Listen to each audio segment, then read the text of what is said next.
a really great way of getting more people to the table to fly in space. Yeah, that was really important to us. Dragon, we see it as a 21st century spaceship. It needs to look like a 21st century spaceship. It flies like a 21st century spaceship. So of course, the ground support equipment should look like it's from the same era. The suits do.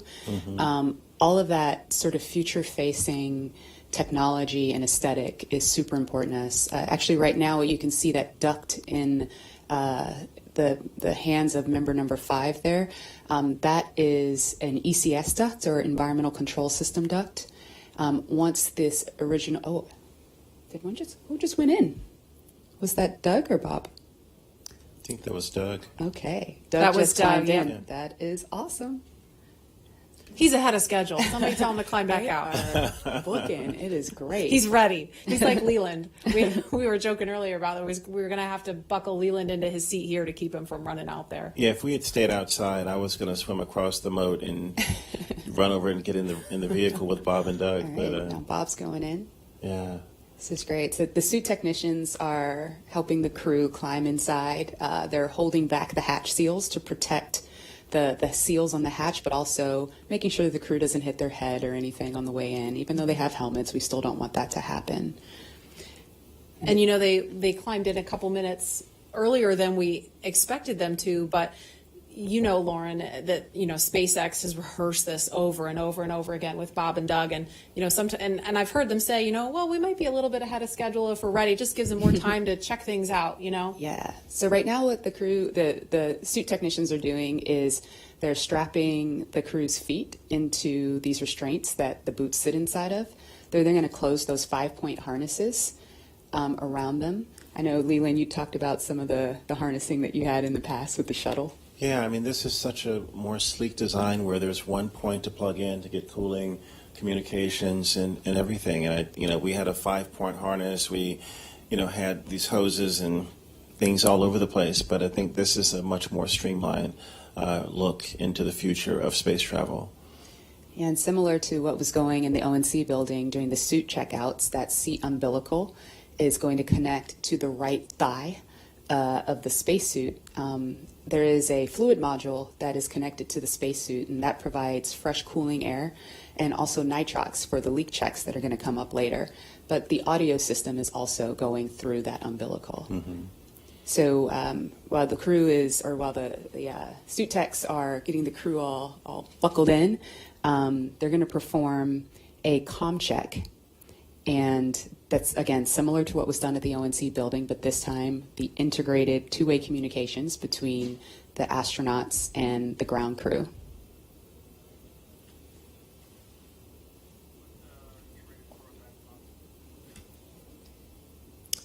And we're going to head back to Hawthorne now, as we just saw Bob and Doug ingress Crew Dragon. Dan? Hey, thanks. Yeah, it's incredible to see them inside the capsule. If you're just now tuning in, great timing. You're watching our coverage of the mission known as Demonstration Mission 2 or Demo 2. Today, SpaceX and NASA are going to be sending people into orbit on a mission to the International Space Station for the first time from U.S. soil since 2011. Bob Behnken and Doug Hurley are those astronauts flying in Dragon. They're inside. That's Doug Hurley really close to our screen and Bob Behnken on the further seat away from us. And they are getting ready to lift off from pad 39A, where Falcon 9 will lift off around or at 4:33 p.m. Eastern Time. They already ascended the tall structure next to the rocket, which is called the fixed service structure, and walked down the corridor known as the crew arm. And now they're already boarded inside of Dragon. Yeah, right before they got in, we did see them pause for a moment and actually sign the wall. They were in the White Room. And the White Room is just literally that room at the end of the crew arm that has an opening into Dragon. It's the last place on planet Earth where Bob and Doug are standing before they get into Dragon for their ride to the space station. And the term the White Room was first used during NASA Gemini missions, where the room right before entering into the spaceship was painted white. So we've continued the tradition with painting ours white as well, and also started a new tradition. If you just saw, they did sign the White Room wall, which is really, really awesome. It's a fairly small area that has room for the crew and a few ground support members to complete cargo load at T-minus 24 hours and crew ingress at T-minus 2 hours and 35 minutes. And ingress is how we refer to the crew boarding Dragon. And inside the White Room, there's also a movable platform that just gets extended out to the capsule just in order to bridge that gap between the crew arm and the Dragon side hatch, just allowing easy entry into Dragon. And as you might expect, the entire area is environmentally controlled just so the Dragon side hatch can be kept open while we're keeping all of that dust, dirt, Florida humidity out of the capsule, making sure it's pristine for the crew. There's also a big seal that's inflated and compressed against the capsule right now just to help maintain that clean environment. The White Room also has lots of tools in order to open the side hatch, complete crew ingress as they're doing right now, and prepare for any contingency or emergency that may be encountered. And so as we just heard from Lauren and Marie and the team, they're getting into this capsule now. They're getting their seats connected to their suits via that umbilical that's going to give them hardline connections into audio for their comm checks, which are going to be coming up shortly. And again, breathing gas and pressurized nitrox for those suit leak checks. So this will be the second time since getting suited up that they've done these leak checks. We're just kind of all about redundancy and constantly checking our systems as we continue to count down. But I mean, there they are. Right now, we're watching Bob and Doug getting into Dragon, getting strapped in. Before they connected their suits to the actual seats, they did something called a foreign object debris check, or a FOD check, and that just means that they actually get inspected for any substance or debris on their suit that could interfere with those systems on Dragon. And to help protect against debris, the crew has covers on their boots as well as their umbilical port on their suits that need to be removed before they can ingress. So they've already removed those, and as you can see, they are getting strapped in. And once the FOD check is complete, our commander, Doug Hurley, entered first, and then Bob Behnken followed after him. And they're getting buckled in right now, as you can see on your screen, and attaching their umbilicals to their suits. The umbilicals allow the crew to have comms through their suit and air to help keep them cool, as well as delivers nitrox for suit pressurization. And as we mentioned earlier in the broadcast, the suit's primary function is to protect the crew in the event of a cabin depressurization. And just walking through the interior a little bit, there are 4 seats configured inside Dragon right now. They're numbered 1 to 4 from right to left when you're looking at the seats. So we've had a couple of camera views just from the hatchway, so in the White Room. If you're looking at that angle, you go from 1 to 4 right to left. Doug Hurley is in seat 2, or the commander seat. Bob Behnken is in seat 3, which is on Crew Dragon is the pilot seat. And then obviously nobody is in seats 1 and 4 today. Crew Dragon is designed to carry 4 astronauts on these future NASA missions, and we met 2 of the Crew 1 members and heard about their other 2 crew members a little bit earlier. Directly in front of both of our crew members today are 3 touchscreen displays that they're going to use throughout the flight, giving them insight into Dragon's systems, seeing any alerts or issues with the vehicle, and if required, taking control and manually flying Dragon. We can see Doug Hurley manipulating those displays right now. And coming up, the crew will do a comm check to make sure that they can hear mission control, and their seats will be rotated into position for launch so that they can see those display panels right in front of them. So now let's check in with John Innsbrucker for the latest on the health of both vehicles. Over to you, John. We're at T-minus 2 hours, 36 minutes, 30 seconds in the countdown for the launch of Falcon 9 with Dragon to the space station. The Dragon launch ops team has completed their major activities to prepare the spacecraft for the astronauts. Checkouts are complete of major systems, including the escape system. And as you can see, ingress of the astronauts well underway. They're hooking their suits up to the various cabin systems. Right now on Dragon, there are no issues in work. Comm checks will be coming up shortly on the Dragon spacecraft with the crew. We might be able to hear some of that, and we'll bring it to you as it happens. Now, currently, the Falcon 9 team is preparing for their final checkouts and propellant load. Checkouts are due to begin at T-minus 2 hours. That's when the majority of the launch crew will actually get on console officially in Fire Room 4 at Kennedy Space Center. Currently on Falcon 9, all systems are go. The Air Force Range continues to report no problems with air and sea space clearance. Everything's looking good. Roadblocks are up around the launch pads. The weather forecast continues to be acceptable, but something we're going to watch all the way through. We're not only looking at weather at the launch site, but we are looking around the world. We need to make sure conditions are acceptable if Dragon has to splash down in the Atlantic in case of an escape. We're also monitoring contingency splashdown locations if the crew had to come back to Earth before docking with the space station. Right now, those conditions are getting better as we go through the day. At the launch pad, things continue to be a 60% probability of violating the conditions, or 40% chance, if you're an optimist, of good weather. But right now, the clock is continuing to count down. All systems are go. We're just inside T-minus 2 hours, 35 minutes. All right, now as Bob and Doug finish their ingress procedures and get comfortable inside Dragon, we're going to continue to listen for those comm checks. They should be coming up in just a little bit. But right now, I'm joined now by SpaceX's Jessica Jensen and Lars Blackmore just to discuss a little bit more about what make Dragon and Falcon 9 a 21st century launch vehicle. So first off, thank you so much for joining me today. Jessica, I'll start with you. Yeah. Walk me through kind of Dragon's life history and how we got to where we are today. Sure. So Dragon was designed from scratch 12 years ago by SpaceX. It was designed to carry cargo to and from the International Space Station. And what that means is 12 years ago wasn't that long ago. So we got to use state-of-the-art materials, state-of-the-art, computer processors. So really, Dragon, to start off with, is already a modern advanced spacecraft. But then there's two other parts of it also that really led to commercial crew. One part of it was that we actually were able to man-rate Cargo Dragon while it's in the vicinity of the space station and attached to the space station. So that was a huge learning curve for crew. We human-rated a spacecraft for a portion of the mission, and then for crew, you just have to obviously expand it for the whole mission.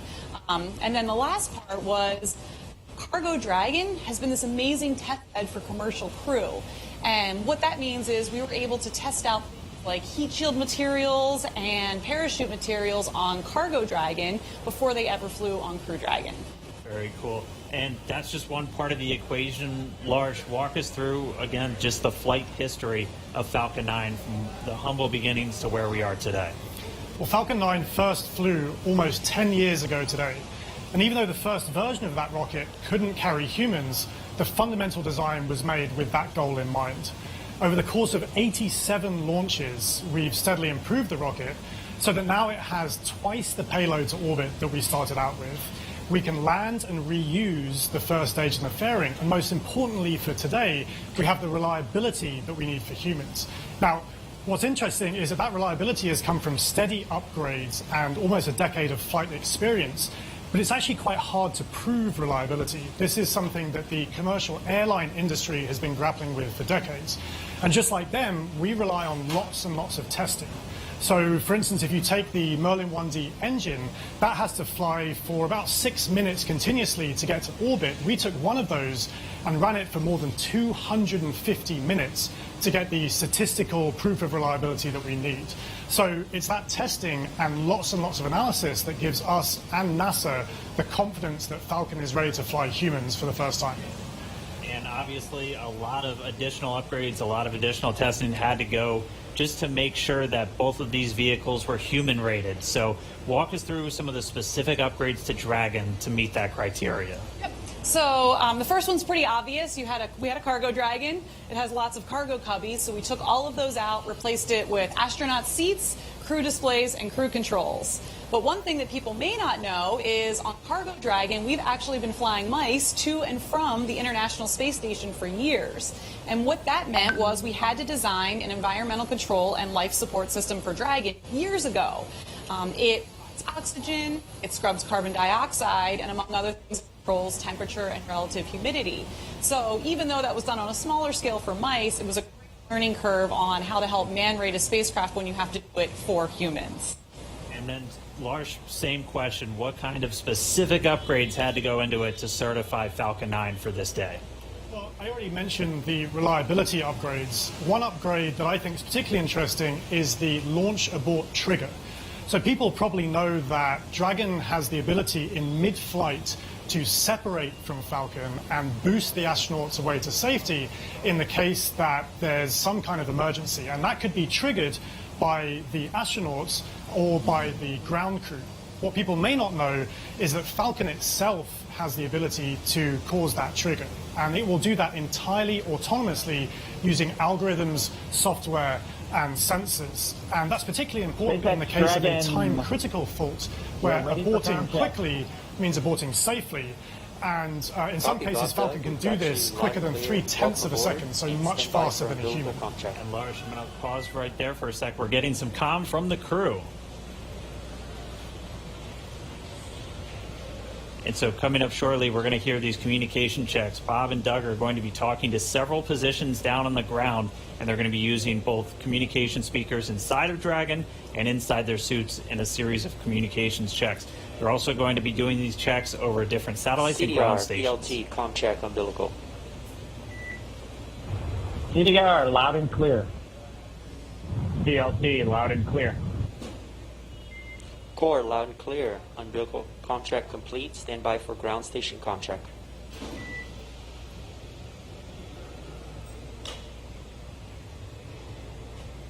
And you'll hear him refer to CDR as Doug Hurley. That's the commander. PLT pilot. That's Bob Behnken.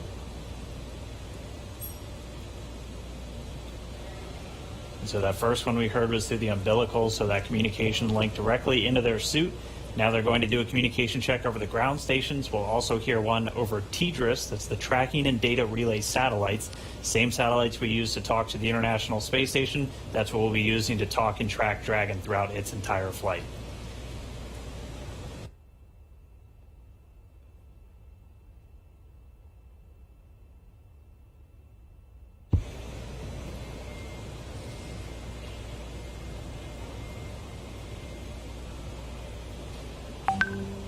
So again, just waiting for a moment for the teams to continue configuring everything. They're going to do these ground checkouts now, and you're going to be hearing them talk directly to the core. It's the Crew Operations Responsible Engineer. That's essentially the Capcom if you followed NASA missions in the past. It's a position right here in Hawthorne at SpaceX Mission Control, which is just a few feet away from us, where the team's going to be watching over Bob and Doug for their entire flight. That's where the main person whose job it is to talk to them is going to be sitting. We'll also hear them do some checkouts with the launch director down there at the Cape inside firing room 4.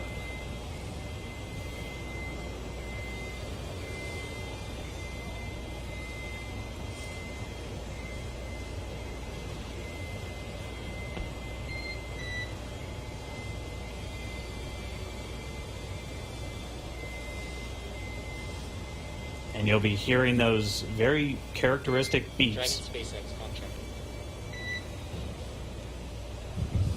SpaceX Dragon, weak but readable. Copy. We have you the same. Stand by. We're still configuring for ground station contract. Dragon up.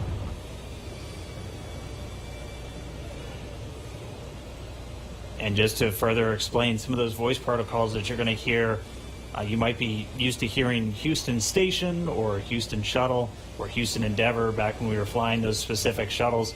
You're going to hear SpaceX Dragon. That's the SpaceX team calling the Dragon team on orbit. And then Bob and Doug will be able to respond. And so they're going to continue to configure. We'll get these ground station checkouts momentarily. And just a reminder, you're going to hear that very unique beeping sound. That's called a quindar, and that's been something that's been used throughout space-to-ground or air-to-ground communications throughout spaceflight history, and that's really just for teams who are in mission control or supporting the launch know when you hear that sound, it's time to listen. Dragon SpaceX com check, ground station.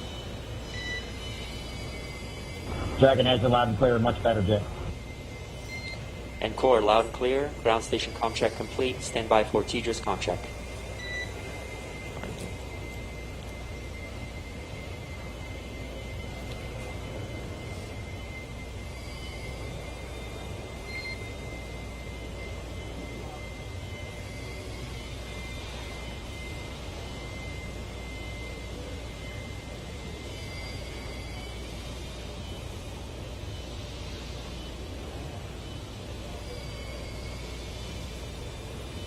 Dragon SpaceX com check, TDRS. SpaceX Dragon, loud and clear. Core, loud and clear. TDRS com check complete. Stand by for checks with MD, LD in the launch configuration. Dragon, MD on countdown 1, comm check.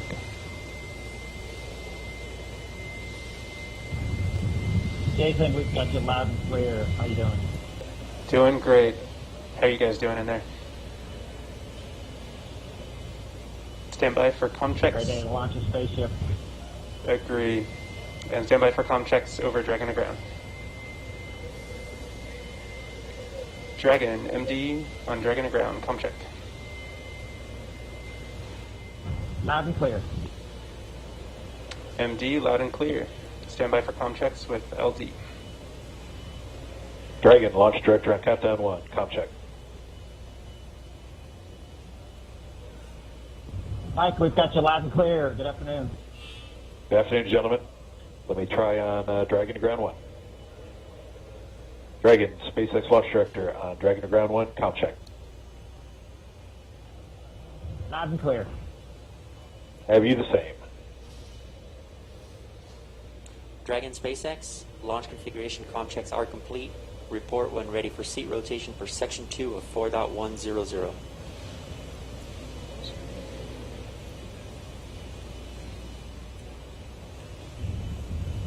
SpaceX Dragon, we're ready for seat rotation. Copy, ready for seat rotation. We will report when initiating.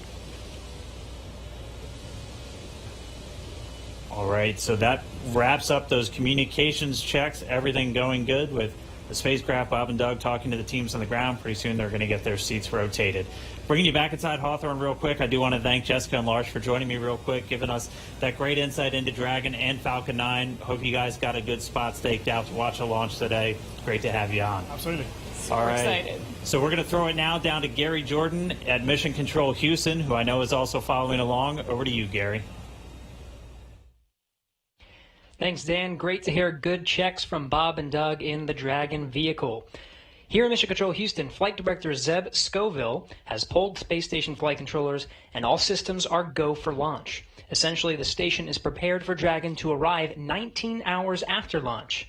Flight controllers here will continue to monitor the countdown, but really it's up to the teams in Kennedy and Hawthorne to get us to liftoff at this point. So we want to hear your comments as we continue to count down to launch. So let's go to the social desk now. Tahira. Thanks, Gary. So taking a quick look at those numbers right now, there are now 1 million people watching our coverage, and Launch America is up to the #1 trending hashtag on Twitter. So let's take a closer look at what's being said online.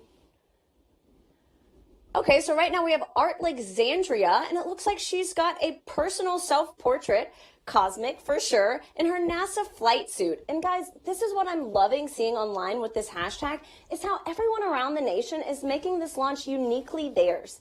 And I want to point out one line in her post that says, "I believe that no matter how far the future is, we are on our way towards it." And guys, I couldn't have said it better myself. That's what today represents. Let's take another look. Oh my goodness. Okay, so right now we have Jessica with her space pup getting ready for liftoff. And guys, I'm not gonna lie, we love to see it. So please, if you have any space pets, comment using hashtag #LaunchAmerica. As you can see, everybody is thrilled to be a part of this launch today. And I know of one special guest in particular. I'm so pleased to welcome Diana Cohort of Physics Girl.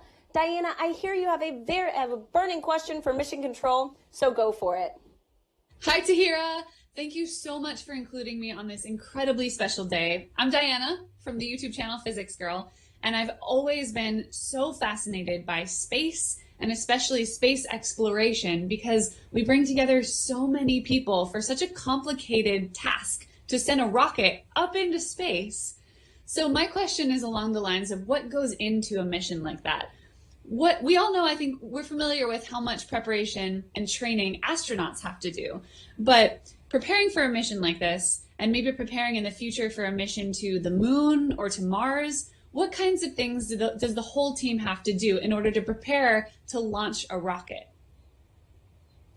So Diana, that is such a great question because, I mean, sometimes I think it does get overlooked what all goes into making a moment like this happen. So Gary, what has the team there in Mission Control been doing to prepare for this historic launch?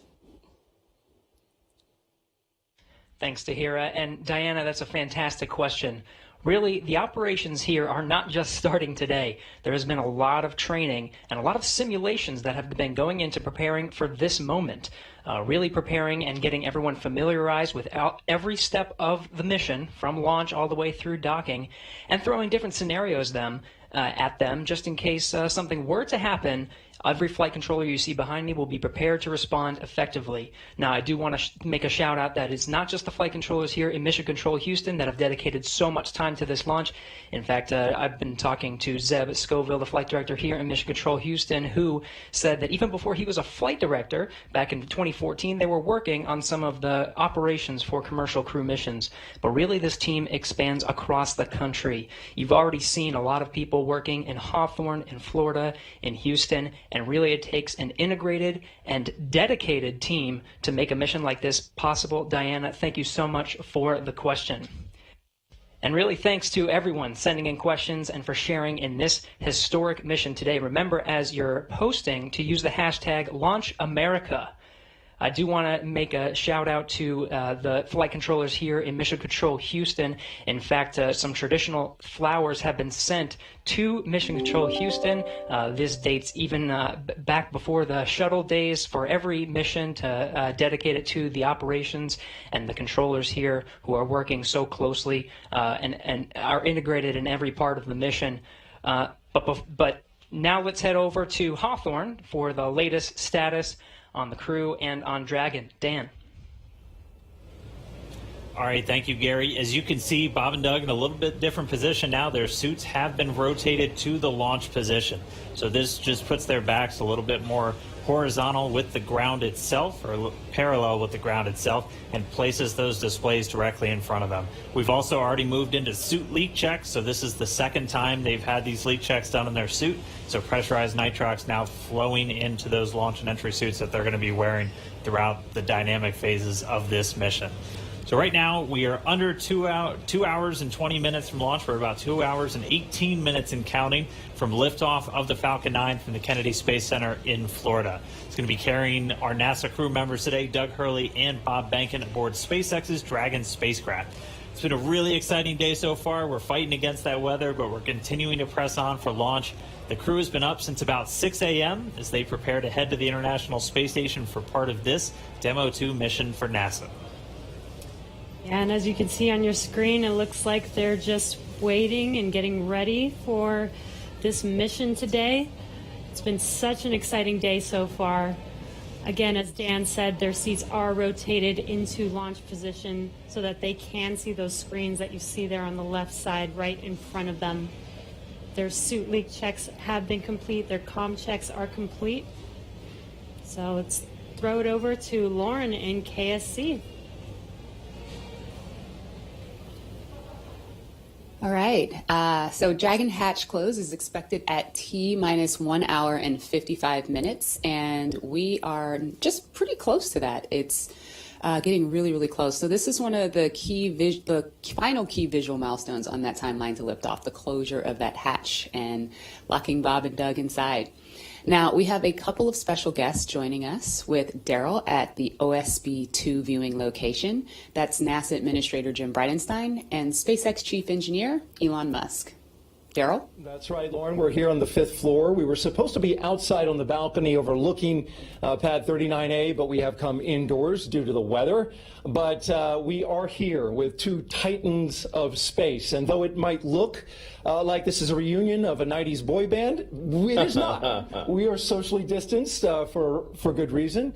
But we are here to talk about space. And I want to thank you both and tell you both it's a privilege and honor to be with you today. We're going to start off with you, Jim, and ask you a couple questions here. I want to ask you, first of all, it's been almost 3 years that you were sworn in as NASA Administrator, and you knew from the very first day that you would be right here at the Kennedy Space Center in this moment when a commercial partner was ready to launch. Tell me what it's like to be leading NASA at this very moment.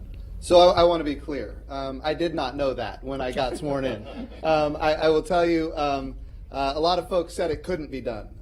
But of course, as soon as I got the job, Elon and I have had a number of conversations. Elon committed that this was something that SpaceX could achieve. we've had challenges, we've had setbacks, we've seen catastrophic losses of capsules and challenges with parachutes. What's that? On the ground, uncrewed. I want to be really clear. Tests. But that's what's unique about SpaceX. SpaceX can do things that NASA historically has not done. They test, they fail, they fix, they fly, they test, they fail, they fix, they fly, until the point where we are today, where not only is SpaceX comfortable, but NASA is comfortable. We are ready to go. But if you would have told me even 2 years ago we'd be right here, I might have even been questioning it then. But this is a monumental achievement. It's a Herculean task by the SpaceX team, which we're very grateful for, and also by the NASA team that has been working hand in glove with them to get to this point. And it's good we have Jim and Elon both here to fact check each other, so that's good. Thank you for that. Elon, in 2002, when you started SpaceX, many in the aerospace industry didn't take SpaceX seriously. You remember what that felt like. Yet here you are, you just sent 2 astronauts in a car made by your car company to launch pad 39A with a spacecraft made by your space company. And now they're launching the International Space Station. So I'm wondering, for you, in this moment, do you just pinch yourself thinking, is this really happening? This is a dream come true, I think, for me and everyone at SpaceX. This is not something that I ever thought would actually happen. So when starting SpaceX in 2002, I really did not think this day would occur. I expected 90% chance we'd fail to even get to low Earth orbit with a small rocket. So somebody told me in 2002 that I'd be standing here with the NASA administrator, meeting the astronauts, and we've got a rocket and spacecraft on pad 39A, the best pad in the world, which is it's an honor to be there. I would have thought, man, I don't know what you're smoking, but it's not. like no way is that true. And so it is. Today it's even a dream come true. I didn't even dream that this would come true. Let me put it that way. But it is. I am incredibly excited to be here on behalf of the SpaceX team. As Jim said, this really is the culmination of an incredible amount of work by the SpaceX team, by NASA, and by a number of other partners in the process of making this happen. It's really, you can look at this as the results of 100,000 people, roughly, when you add up all suppliers and everyone working incredibly hard to get to make this day happen. So it's really hard to believe that this is real. And you're here, and it's amazing, and many of us have been amazed as we've watched you accomplish these things over the years. Jim, back to you. This is all about the commercialization of space. And so in the early going for Commercial Crew Program, it wasn't something NASA was used to. Mercury, Gemini, Apollo, Shuttle. NASA gave the designs and the contractors went out there and built it. This is different. It is. They're building it now. What were some of the hurdles that you had to overcome to get to this point? Well, I think getting people to recognize that when the government provides both the demand and the supply, you're limited in what you're able to do. And of course, back when this program was initiated under Charlie Bolden, General Charlie Bolden, astronaut Charlie Bolden, Congress was not supportive and did not provide the proper funding. And yet he persevered. He pushed forward. And now I think everybody recognizes we have to commercialize space. We've had success now with commercial resupply of the International Space Station. Now we've got commercial crew to the International Space Station. Eventually we need commercial space stations. So what we're using the International Space Station for right now, we're proving that we can compound pharmaceuticals in a way that you cannot do on Earth. We're able to create immunizations in a way you cannot do on Earth. We're printing human organs in 3D. Right now it's just tissue, but eventually we're going to print human organs in 3D using adult stem cells, your skin cells, your own DNA. It's going to transform how we do medicine here on Earth. We're creating advanced materials that you can only create in the microgravity of space, things like an artificial retina for the human eye. So if you have macular degeneration, you don't have to lose your eyesight. Bottom line is this: these markets are the future. And when they materialize, and they are materializing because of the work of NASA, we're going to see capital investment, not just into launch, but also into habitation. And that ultimately is what's going to be transformational for commercial space. Very good. And Elon, in getting all of that going, the ISS and all the activity that takes place on board, it's key that this Crew Dragon operate on a regular basis. As the chief engineer, what was some of the biggest hurdles you had to overcome to get your spacecraft ready to fly this mission? Well, the spacecraft and the rocket have gone through literally thousands and thousands of tests and reviews, both by SpaceX, by NASA, by third parties. We've also, as Jim was alluding to, we've done a lot of flights.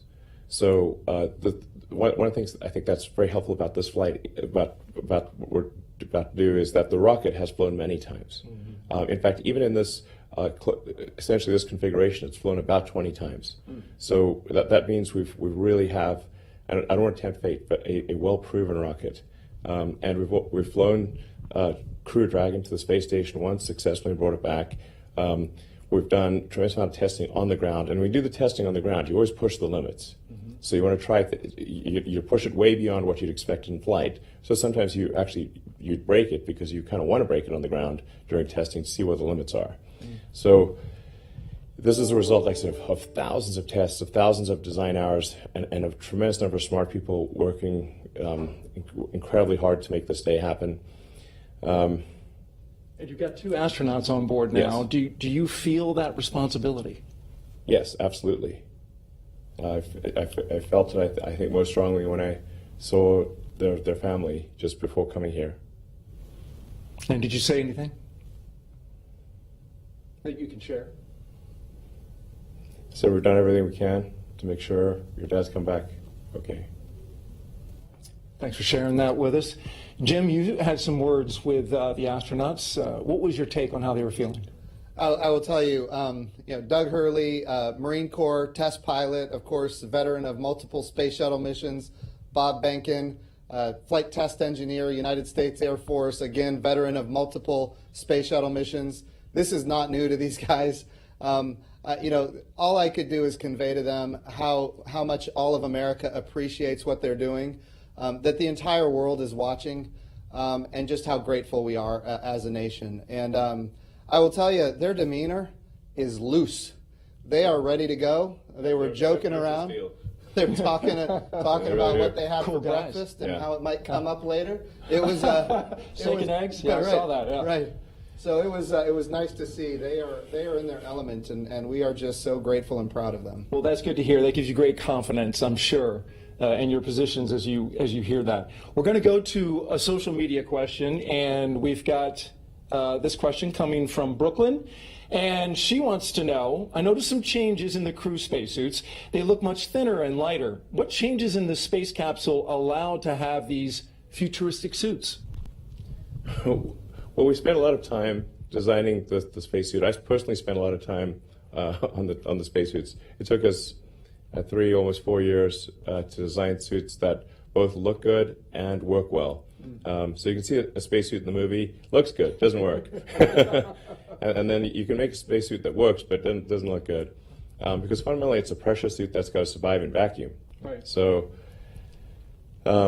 it's so it tends to puff up, when it's under pressure, and it's got to handle all that pressure. So it took us many iterations to get the suit to. We really wanted to look great. Fundamentally, what it's about is like we want to inspire kids to say that one day they want to wear that uniform, they want to wear that spacesuit, and get them fired up about I want to be an astronaut. I want to work on aerospace engineering. I want to advance space flight. And I think what today is about is reigniting the dream of space, and getting people fired up about the future and excited. It's just one of those things that I think everyone. From all walks of life, from all parts of the political spectrum in the United States and elsewhere, should be really excited that this is a thing that is made by humans for humans, and it's just a great, exciting, inspiring day, and it's one of those things that makes you glad to wake up in the morning. Yeah. Functional and inspiring. And there's one on a model right over there, and you got me so excited. I might run over there and put that thing on, Elon. Yeah. They're custom tailored, by the way. I think you won't fit in that one, but we could make one that you would fit in. Well, I appreciate you. I appreciate you saying that. Yeah, because I'm 6'8", so you're gonna have to do a lot of sewing. Well, and the Dragon spacecraft can take someone who's 6'8". My size. Yes. This commercial thing, I'm getting excited. Yes. Yeah. I'm ready to fly, Jim. Yeah. Sir.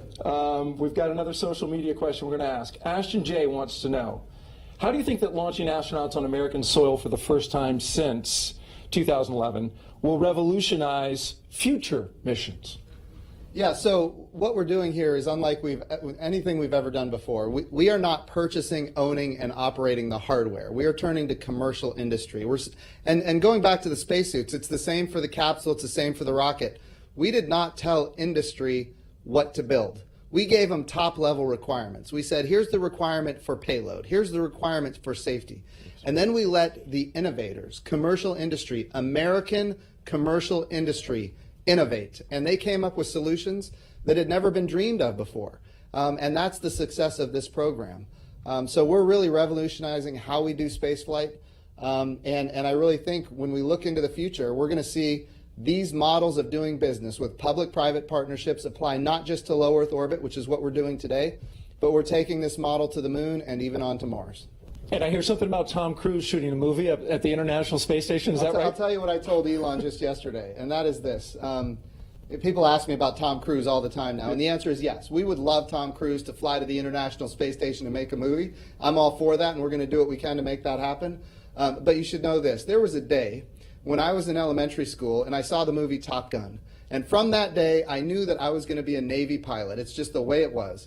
The goal here, and this is what we're doing today. Exactly. And Elon is all about this. Get the kids fired up about wanting to wear that spacesuit. That's exactly. Wanting to fly that, go to orbit, go to the moon, go to Mars, reigniting the dream of space, and just getting, people of all walks of life, young, old, excited about the future.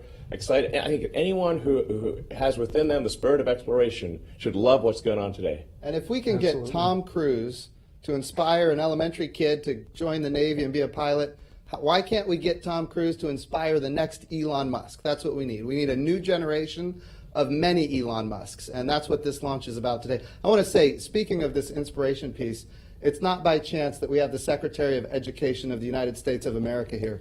This is all about the next generation. If we have great success in our generation, it's not enough. It has to continue. The challenge with the Apollo program is that it ended. What we're doing now is sustainable, and that's why we have the public-private partnerships and commercial capabilities that are coming online. Very good. And the good news for Tom Cruise is he does a lot of his own stunts. Yeah. So in zero gravity, he should get hurt a lot less. I think it's going to be super cool. Yeah. And as Joe said, it's like this is going to, you want to capture the public imagination, have them see cool things happening in real orbit, real space stations. It's like, I think I'd want to watch that movie. Yeah. And it's like I said, I think it was like this is really just the beginning, because we want to go from low Earth orbit, we want to go back to the moon, and the moon to stay, have a moon base like Moon Base Alpha, and have build a city on Mars and be a spacefaring civilization out there among the stars. This is a super exciting future that I think that's the kind of thing where you're like, can't wait for it to happen. If you can't get excited after listening to you guys, I'd say you need to have your pulse checked. Yeah. Elon Musk, SpaceX CEO and Chief Engineer, thank you very much. Thank you. Jim Bridenstine, we appreciate you leading NASA in this time, Administrator for the agency. And we're going to send it back to Marie.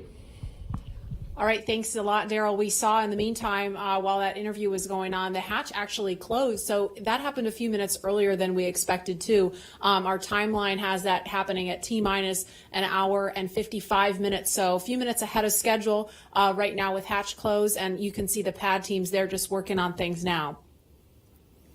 Yeah, right now it looks like what they're doing is, what are they doing? So they perform a leak check. There's a mechanism there called a side hatch mechanism. That is what actually closes the hatch and seals it. And what we'll do is perform a leak check on that for a few minutes to make sure that that's nice and tight, that those O-rings are sealed really, really well. And after that, we will install the, you can see the leak check ground support equipment there in the technician's hands there. And while we're watching this, Leland, I mean, we just heard them talk a lot about inspiring the next generation. And you're a man of many talents. I know after your flights yourself, you used to have the head of NASA education. I mean, what did that stir up in you? You know, Marie, this what Elon said about reigniting the dream of space is so important that we get our young kids thinking about themselves being in these seats. And I when I first became an astronaut in 1998, I was riding on the back of a fire truck celebrating John Glenn's return to flight on a space shuttle, and I saw these two little kids. They had on orange pumpkin suits, and when their dad turned them around to point to look at me on the fire truck, and it was almost as though when they saw my face, they started launching into space with rocket fuel because they were inspired, because they saw someone who looked like them. And I think that if we can reignite this dream through SpaceX's launch, through the partnership with NASA, we can get so many more kids to believe in themselves and know that they can be just like Doug and Bob flying on the SpaceX Dragon. Absolutely. I mean, it's really just breathtaking to see them there in their suits now and looking at the screens in front of them. Lauren, I know we've talked a lot about the spacecraft. We've heard about that, but for folks that maybe are just tuning in, what are they looking at in front of them now? Yeah, so they have 3 different touch screens in front of them.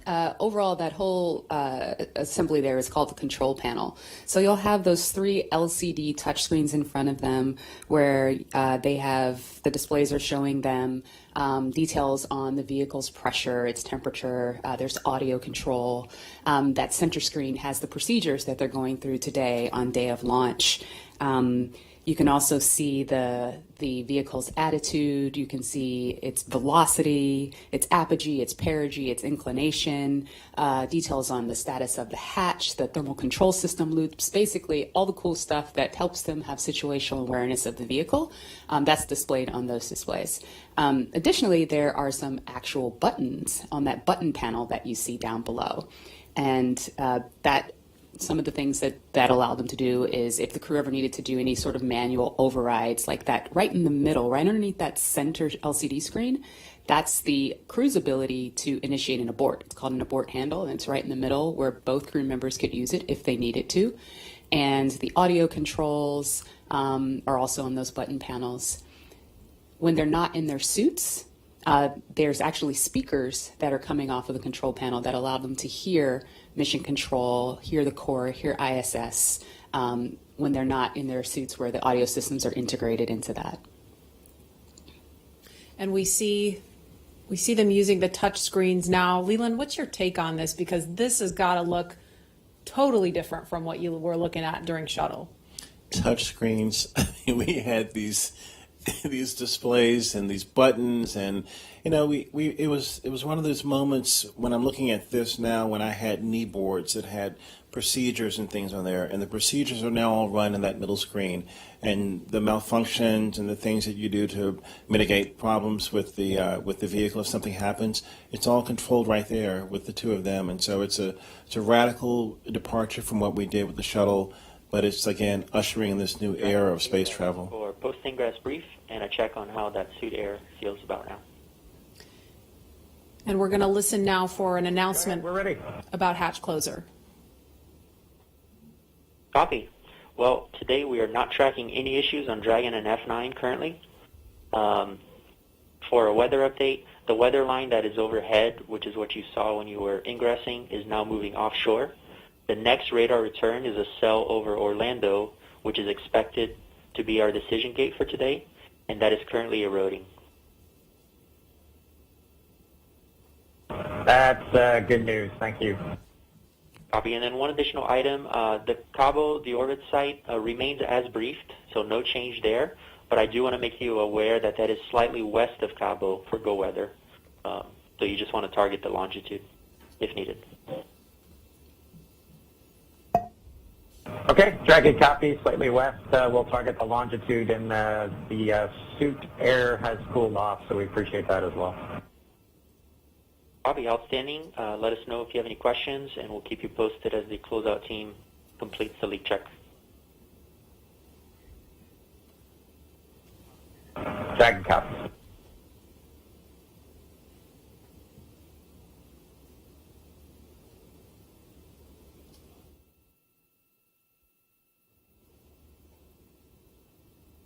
So what we actually heard was a little bit more discussion about the weather, still looking at things, and we're about a minute away from an announcement about hatch closure. Excuse me.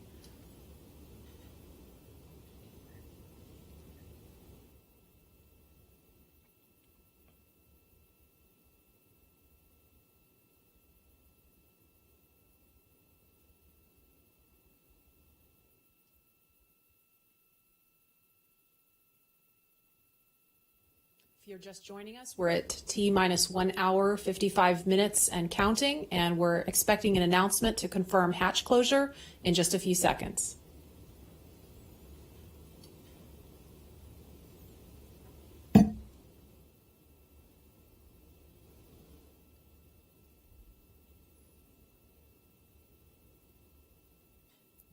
Dragon, SpaceX, for comm checks with Falcon 9. Go ahead. Okay, we are ready for that at this time. If you are ready. We are ready.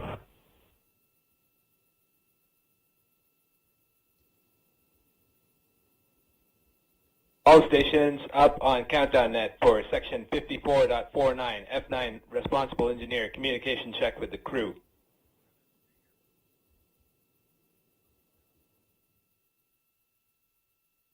Start with guidance, navigation, and control. Dragon GNC on countdown 1, comm check.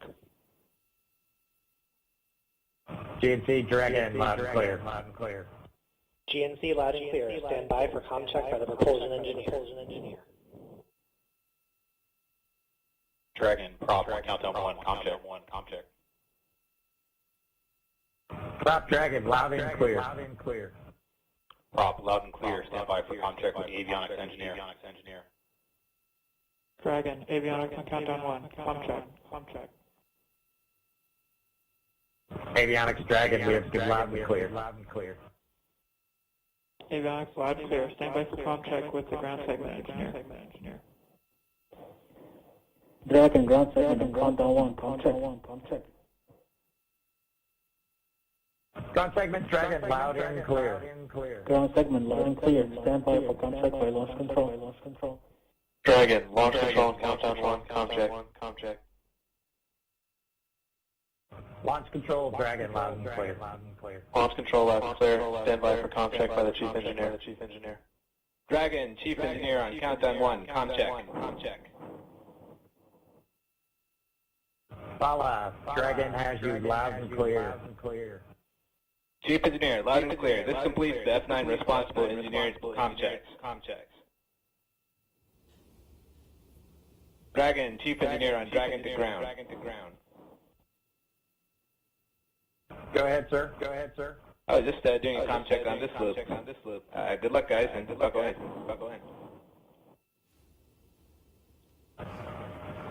Thanks to you and the F9 team, Bala. We really appreciate it. Thank you. Thanks, Bala.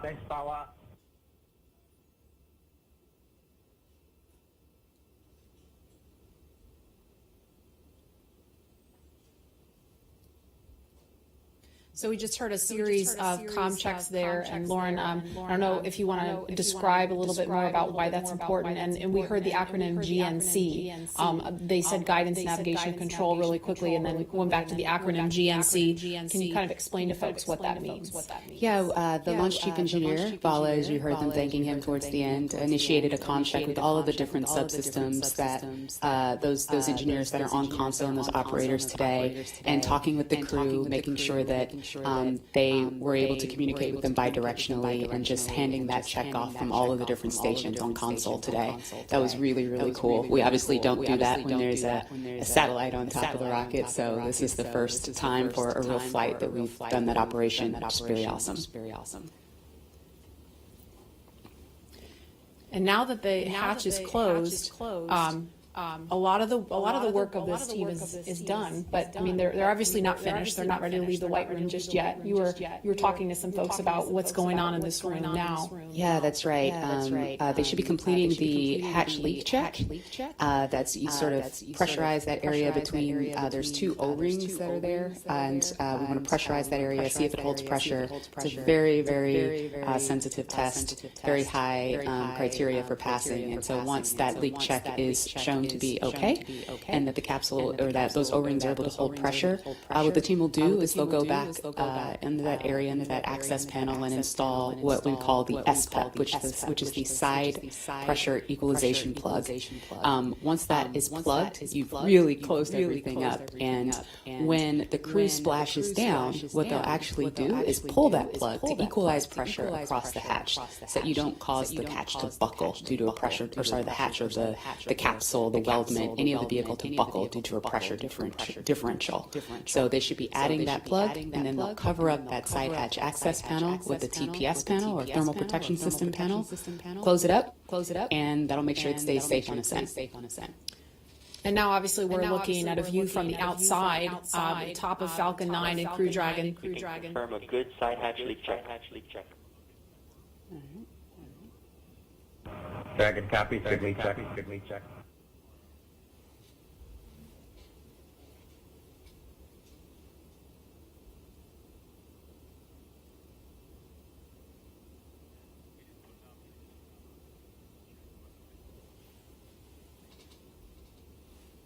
And we just heard confirmation of a good leak check.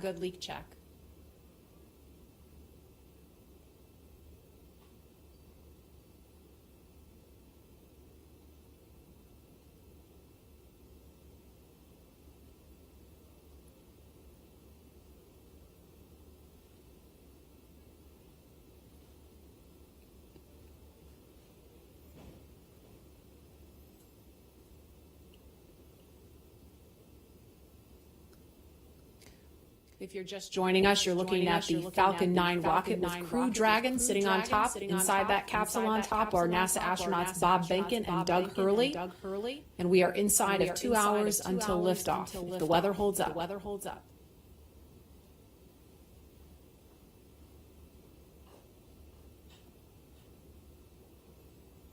There's another stunning aerial view of the crew access arm extended out towards Crew Dragon. That is the final path that the astronauts took to climb aboard Dragon before they strapped into their seats and the hatch closed.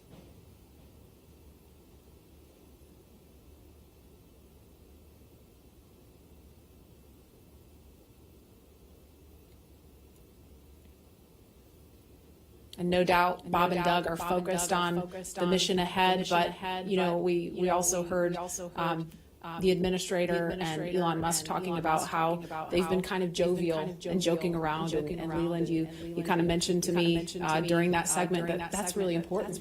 It really is, Marie. When we were in the vehicle, after we got to this point when the hatch was closed, we were all going back to those moments of our training, when we were going through, ascent and entry training on the shuttle and just different phases of flight that we would be going through.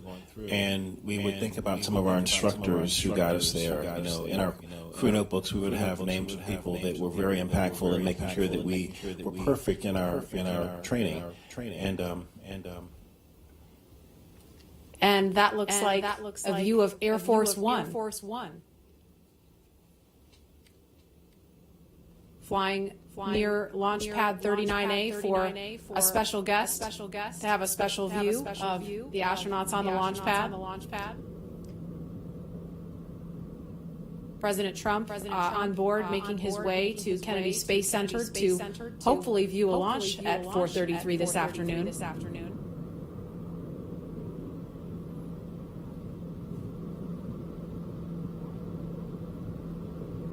And there they are in view of the launch pad, so no doubt he's looking at the window.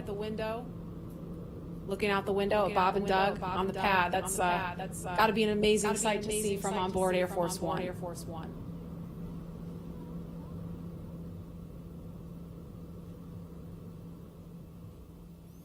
And we are at T-minus 1 hour, 46 minutes, 22 seconds and counting from launch. And guys, the last time we actually did a little bit of research when we found out that the president was coming. The last president to witness a launch from here at Kennedy Space Center was Bill Clinton. That was back in October 1998 for STS-95. So it's been a minute. Okay, and we are about 56 seconds away from the, oh, no, we're not. We have an hour and 56 seconds away. Never mind. Instead, we are 1 hour and 45 minutes away from launch. And Tahira, you are there with the social teams. I bet you are seeing some excitement on all the things we just saw on the screen there.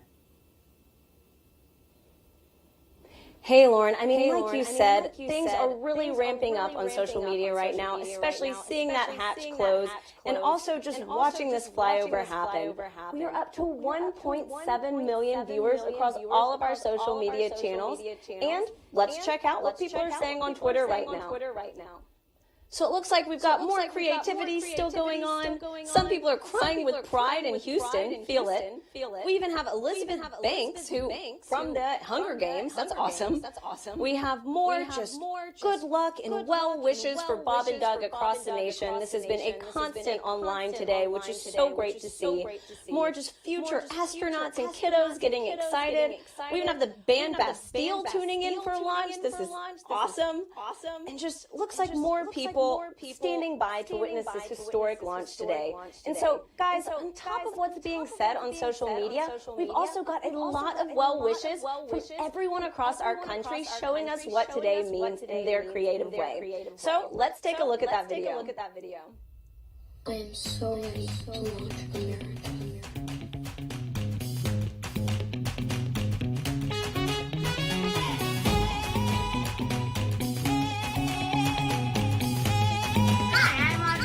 I built this Behnken soda rocket and I'm gonna launch it.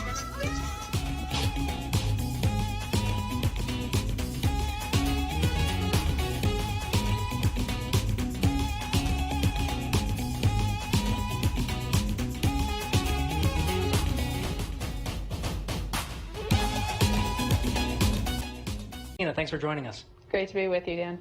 Christina, we're coming up on 20 years of continuous human presence on the space station, and you were one of those humans. What's it like to see a new milestone like this launch unfold after so much history already?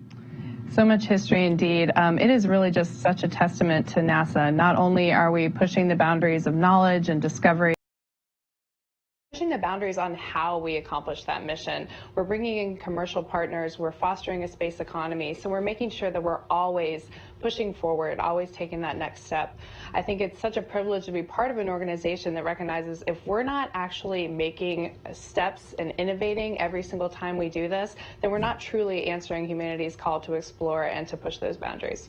Christina, I know Bob and Doug are veterans themselves, but what advice do you have for Bob and Doug, given your experience as a long-duration station crew member? Well, being able to live on board the International Space Station and work there is just such a privilege. You know, you're a steward of this amazing laboratory that's bringing so many benefits down to Earth and also learning how we can push farther into the universe. So it is quite an honor, and I think that's the main thing about how it feels to be up there for a long duration. You know, in terms of advice, Bob and Doug have been great mentors for me. They've given me advice for so many years. It's strange to be the one who could be in a position to offer them anything. But I would say that as, you know, shuttle flyers, they used to participate in missions that were really, really intense, go, go, go all the time. Long duration space flight is more of a marathon than a sprint. So I would tell them to take that moment, enjoy it, and, you know, really welcome the opportunity to have part of your mission be taking it all in and sharing that with the people that got you there. Thanks again, Christina. Always a pleasure to hear from you and fantastic words. Thank you for sharing. Thank you. My pleasure. So once again, once Bob and Doug arrive at the station, they'll be greeted by astronaut Chris Cassidy, but before we do that, let's toss to a briefing.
Hello, everyone.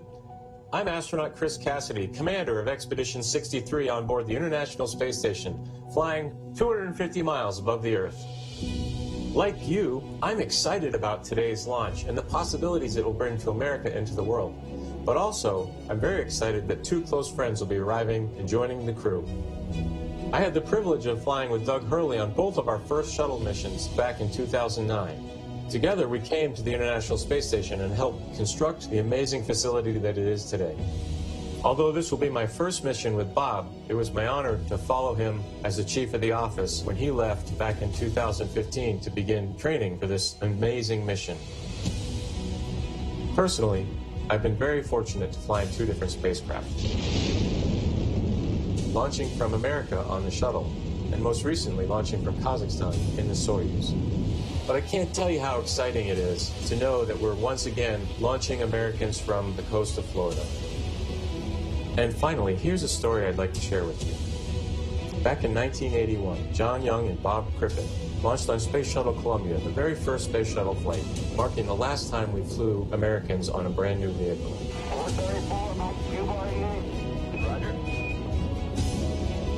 With them, they flew an American flag, representing America's technical prowess. Our flag means so many things to our country, and this small piece of America represents what we'll be able to achieve together. We'll never stop exploring. And so Bob and Doug can take this very special flag home to Earth, where it awaits its next journey to the cosmos. In a few years, the First Orion crew will take this flag with it around the moon.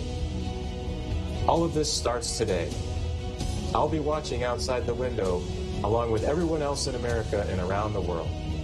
I can't wait to look out the window and see my friends on close approach. Go Falcon 9, go Dragon, and go Bob and Doug. I'll see you soon. And that was a very special message from NASA astronaut Chris Cassidy, right now the lone American aboard the International Space Station, so he will be ready and waiting to welcome Bob and Doug when they arrive tomorrow, if liftoff happens today, a little later tomorrow morning. The countdown now stands at T-minus 1 hour, 25 minutes, 54 seconds and counting until launch. And we'd like to share with you just how much has happened here at Kennedy Space Center since the last time we had a crew on the pad launching from here. As you can imagine, the end of the shuttle era was a bittersweet moment for many people across this spaceport. But in the end, we knew we were striving for this day, and here we are. Joining us now is Kennedy Space Center's Deputy Director, Janet Petro, on the comeback we've seen across Florida's Space Coast. She's with Daryl Nail now at OSB-2. Daryl? Yeah, thank you, Marie. Janet, you were just telling me you were there at the crew walkout. Tell me a little bit about what you saw between the astronauts and their families. So it was very historic. It was very emotional. So when Doug and Bob first came out of the doors, of course, a cheer went up from everybody. The Vice President was there, Elon was there, the crew families was there, and of course, Bob, myself, and the rest of the center leadership was there to cheer them on. But then, when they came out and then they went to the families and Bob Behnken said, virtual hug, and he shouted out, virtual hug, and he did this motion, and of course his child also did that virtual hug, and so I guess that's the tradition of doing a virtual hug with the families. And then they, then they walked and got in the Tesla. Either side, and the family walked right up to the window of the Tesla and were talking, having a private last moment with their father, hand on the window. It was very emotional. I had tears in my eyes. I don't know how many other people had tears in their eyes, but it was really a special, emotional moment, and everybody was, of course, wishing them well. A lot of I love yous, a lot of Godspeeds, a lot of Ad Astra, take care, all of that. So it was very special. Thank you so much for sharing that with us. And in the context of why it's so important, Janet, you remember, you've been here since 2007. Yep. You were here in 2011 when Shuttle Atlantis came to wheel stop. I've talked to my uncle and father who worked out here. Layoff notices went out like the next day when the shuttle came to a stop. It was a very sad time. Bob Cabana, the director here, called it depressing. Tell me about that time and how far we've come. Yeah, so as you note, it was the end of a very iconic program. You know, a lot of people had spent their entire career working on the Space Shuttle program. So 135 flights, all of them launching from Launch Complex 39, many from 39A, where we're going to be launching from today, and then returning back, you know, at the shuttle landing facility. Those two iconic sonic booms was something that all along the Space Coast people really resonated with, really felt in their hearts and looked forward to. So it was a very sad time, but I will tell you that 30-year program, we had planned for it. The workforce was incredible. You know, there was a lot of people who, as I said, spent their entire career here, and they wanted to safely fly that shuttle out, and then they retired. There was also another large group of people that just wanted to put on their resume that they had been privileged to work on the space shuttle. So the workforce I was incredibly proud of, because they were resilient, they were dedicated, they were committed to safely flying out that shuttle. They didn't skip any steps, and regardless, as you said, that they knew they were getting their layoff notices. I think it landed on a Wednesday. They were getting their layoff notice on a Friday. They were in it till the end to make sure we safely flew it out. And of course, you know, we had 14,000 workers out here then, which we have a lot fewer here today. And of course, our guest operations, you remember those last shuttle flights, everybody around the country wanted to be a part of that experience. And we at the center really leaned forward to maximize how many people we could get both on site and never mind how many people were lined up at the beaches all along the river to watch that last flight. And of course, today with COVID, unfortunately, we weren't able to have any on-site guest operations, which was pretty sad for this historic flight. But I'll bet that there's a ton of people watching from the beaches or from even their TV as we launch here today. I'm sure there is, and tribute to your leadership and Bob Cabanas as well. Getting things turned around here as a multi-user spaceport, getting the commercial entities in here. We appreciate all that you've done to make that happen. Janet Petro, appreciate you being here. Thank you, Daryl. All right, Marie, we'll toss it back to you. All right, thanks, Daryl. And as NASA and SpaceX have worked for years to get to this moment, today's mission opens the door to an entirely new era in human spaceflight, not only for astronauts, but someday for the general public as well. From the beginning, it has been our mission at SpaceX to help make humanity, All right, Marie, we'll toss it back to you. humanity a multiplanetary species. And today's mission is an important step towards that goal. The key to opening up space access for people like you and me is reusability. Without it, traveling to space is just far too expensive for the average person to do. Imagine how expensive a flight from LA to New York would be if you had to throw the plane away after a single trip. A lot. Yeah, exactly. That ticket would cost hundreds of millions of dollars, and almost no one could ever afford to fly. Both the Dragon spacecraft and the Falcon 9 rocket are designed to be reusable, which not only improves the reliability of the vehicles in that they're flight proven again and again, but it also drives down cost.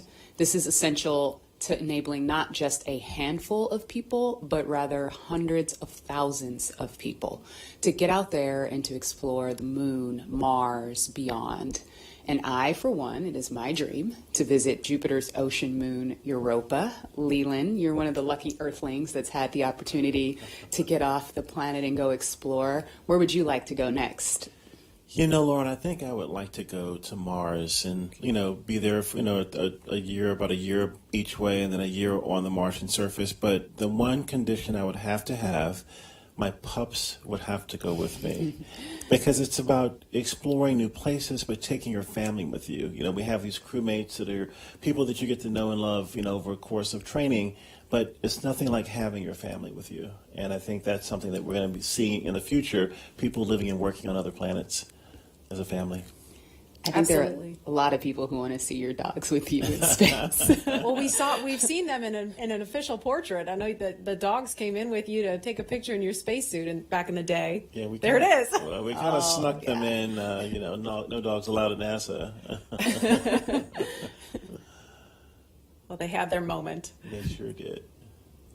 And knowing that the opportunity to fly to space as a private citizen or a private dog maybe one day is right around the corner, we have a new poll question on Twitter for you. So if you were given the opportunity, would you travel to space? Let us know and we'll share the results a little bit later. All All stations All come right. Well, there is not a lot of cargo. Chief Engineer Technical Poll for launch escape arming and propellant loop. All right. Now, while there's not a lot of cargo in today's mission, Dragon is carrying 2 special payloads, aside from Bob and Doug, of course. The first is a series of custom art pieces entitled Humankind by Los Angeles artist Tristan Eaton. These indestructible, double-sided paintings are made from gold, brass, and aluminum, and they celebrate how far humanity has come, as well as how far we still have to go. It includes a beautiful homage to the Saturn V rocket, as well as a nod to Bob and Doug's current ride to space. You can find more images and information about these pieces on SpaceX's social channels. Next, in the spirit of inspiring the next generation of explorers, we wanted to celebrate the class of 2020, from kindergarten all the way through graduate school. SpaceX and NASA invited students from around the world to submit their photo to fly on America's first human spaceflight in nearly a decade. Each graduate's photo was used to create a mosaic image of the planet Earth, which we printed and is being flown aboard Bob and Doug's flight on the Crew Dragon spacecraft. We received nearly 100,000 photos. So thank you and congratulations to all the world's graduates. I am so proud of what we're doing today. And I think about regular people flying in space on a SpaceX rocket one day. When I first went to space, I thought my primary task of installing the Columbus laboratory would be my aha moment, but it was when Peggy Whitson invited us over to the Russian segment to have a meal. She said, "You guys bring the rehydrated vegetables, we'll have the meat." And we're doing this, having this meal, and it's with African American, Asian American, French, German, Russian, the first female commander breaking bread at 17,500 miles an hour, going around the planet every 90 minutes. And when I think of that perspective shift that I got looking out the window, flying over my hometown, flying over Leo's hometown in Paris, flying over Yuri's hometown in Russia, it brought us all together as a civilization. And I think that's what spaceflight does for us. The more people that have the opportunity to go to space will feel like it's an international family of people working together for the good of humanity and all humankind. Absolutely. And it's exactly what that piece of art was all about. Yeah. And following today's mission, we will be one step closer to a future where we can all have that experience. We can all have that orbital perspective and the ability to explore new worlds. In just over an hour from now, Bob and Doug will be the first people to launch on an American vehicle in almost a decade. For the team at SpaceX, it's really hard to put into words how honored we feel about the trust that Bob, Doug, and NASA have put into our team to carry out this critical mission. I worked on Crew Dragon for 2 years, and I can just imagine what all of my friends and colleagues are thinking right now as they sit in anticipation and excitement for what's to come. Absolutely. And speaking of those who have carried the hopes and dreams of science and exploration, we have a few shout outs to share with you from some big fans of NASA and SpaceX. Wow, we're making history again. The NASA program. I am there with you guys in spirit. Bob, Doug, good luck. I know you'll be fine. I'll be watching and got everything crossed, arms, legs. I'm tied in a knot. Can't wait for you to get back safely. This is the first time a U.S.-built rocket has taken people into space in 9 years. It's quite an accomplishment. So for us at the Planetary Society, more rockets means more exploration. More people in space means more exploration. More countries involved in the endeavor of spaceflight means more exploration. This is how we know the cosmos and our place within it. So congratulations, SpaceX. Here's wishing your team, and the crew especially, a safe journey and the joy of discovery. Let's go. And a big thanks to William Shatner and Bill Nye for those well wishes. And while we're keeping an eye on the pad, we want to bring in NASA astronaut Rex Walheim. If that name rings a bell, it's because he flew 3 space shuttle missions to the International Space Station, including the final one by Atlantis, STS-135. He was one of the last 4 people to ascend the tower at Pad 39A and head to space. And he currently is Deputy Director of Safety and Mission Assurance at Johnson Space Center in Houston. Rex Walheim, thanks for joining us. You and Leland actually flew together. Hey, Rex We did. Dog. Great flight. Really enjoyed flying with Leland. Hey, old dog. Rex, you flew on the final shuttle mission, we said STS-135 with Doug, in fact. What's it like seeing him in Crew Dragon right now? It's great. This is what we've been looking forward to. You know, after the end of the shuttle program, you know, it was a very important time where we wanted to transition to this commercialization of space flight to allow these commercial companies to take our astronauts to and from the space station. So in the 9 years that we've had since we last landed on Atlantis, we've really worked hard for that. We've worked with our SpaceX partners and our Boeing partners, and here we are. Today's the day. We're taking that first step in this new era. What do you remember most about launch day for STS-135? I think it was just you felt the weight of it. The space shuttle was a storied program, 135 flights, and thousands of people had poured their lives into this program to launch probes to the planets, to launch the Hubble Space Telescope, and then, of course, to build the International Space Station. So you knew the incredible accomplishments of this program, and so you wanted to finish strong. And then when it finally became launch day, you'd finished the studying, you'd worked really hard, and now it was time to kind of soak it in. And I think that's what Bob and Doug are doing right now. They're sitting on the vehicle, talking to each other, listening to the sounds, and feeling the vibrations as it starts up. And it's going to be a great experience for them. Hi, Rex. What is your take on private astronauts going to space?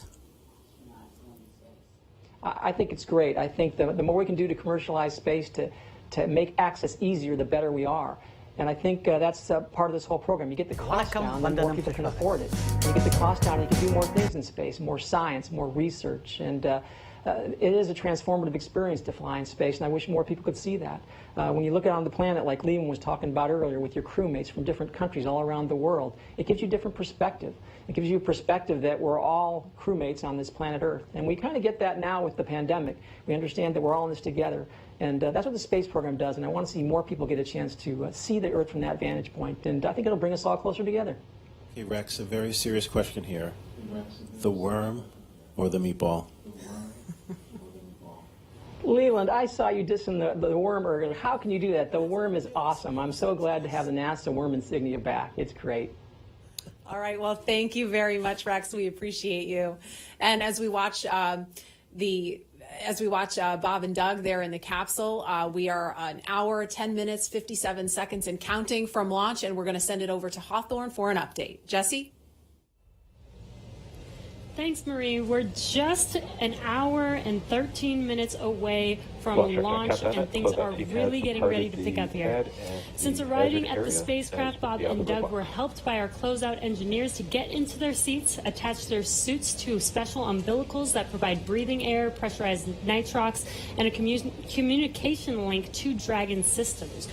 They conducted leak checks, which were successful, and communications checks with the Corps here in Hawthorne, which is the person who will speak to them directly throughout the entire mission, as well as the launch director in Florida. This is where they are checking their comm path through both ground stations and the tracking and data relay satellites that we'll use to talk to the crew the entire way to the station. Right, and after those suit checks were complete, the closeout team was able to seal up the hatch, which also got its own leak check, and we confirmed that it was good to go. The closeout team at this point has already departed the area around the pad. They were about 25 minutes ahead of their schedule, and right now weather operators are kicking off their final check on wind speeds at the pad, which are going to be used, and they're really important for that final go, no-go for launch. Before we get to that final go, no-go, various teams at both NASA and SpaceX are going to do some internal go polls, just making sure conditions are good with Falcon 9, the Dragon, the crew, the range, and the space station before the final go is given. So let's check back in with Houston real quick for a status on the team there supporting the space station on their readiness for launch. In Mission Control Houston, led by Flight Director Zeb Scoville, has been pulled, and we're go for launch. All systems on board the station that are required to be healthy for the mission are reported good, and we're standing by. Station power and communication systems are looking healthy, life support systems and thermal conditions are normal, and the trajectory is right on track to ensure that Dragon's flight will meet right up with the orbiting complex as planned. Chris Cassidy aboard the International Space Station is finishing up some tasks, going into his pre-sleep period, and will be able to watch the launch of Bob and Doug. Mission Control Houston will largely be in monitor mode for the first 18 hours of the flight, with the team here really jumping into the mix tomorrow when Dragon gets in range of the International Space Station and we begin integrated operations. So I'll send it back. Everything's green on our board from the International Space Station. Go Falcon 9, go Dragon, and Godspeed to Bob and Doug. All right, thank you, Gary. If you are just now joining us, you picked a really good time, because we are 1 hour, 8 minutes and counting away from launch. And this is our coverage for this mission known as Demonstration Mission 2, or Demo 2. Liftoff time still holding for 4:33 p.m. Eastern, tracking no issues with Falcon 9 or Dragon, and we're still waiting for that weather to hopefully cooperate. We're still tracking a few things like precipitation and flight through clouds. We're hoping that clears within the next 20 minutes or so. Over the last 3 hours, our crew members, Doug Hurley and Bob Behnken, donned their SpaceX suits in the historic crew quarters suit-up room and made their way out to Launch Pad 39A. They walked out of the crew quarters building just as every astronaut to fly from this spaceport has done since Apollo 7. They were transported to the pad where the crew now on board the Crew Dragon spacecraft, and we're continuing to get views of them inside that cabin live. Today is a historic launch. It will be the first time a commercially built spacecraft will launch people into orbit, and the first time since the U.S. has sent people to the space station from American soil since 2011 with the retirement of the Space Shuttle program. Over the next hour, we will conduct a series of polls to get ready for launch, have Bob and Doug arm the launch escape system, and begin fueling Falcon 9. Launch is set for 4:33 p.m. Eastern. This will include a 12-minute flight to orbit and then a 19-hour flight to dock with the International Space Station at 11:30 a.m. Eastern Time tomorrow. Today's mission is the culmination of years of work between the teams at SpaceX and at NASA. Demo 2 is going to be an end-to-end flight test. We're going to start with launch today, go all the way to docking with the space station, and then when Bob and Doug come home, splashing down the final test for NASA to certify SpaceX for regular crew flights to the space station. And we've been hearing a little from the crew on board Dragon, which they are currently strapped into their seats, as you can see on your right screen.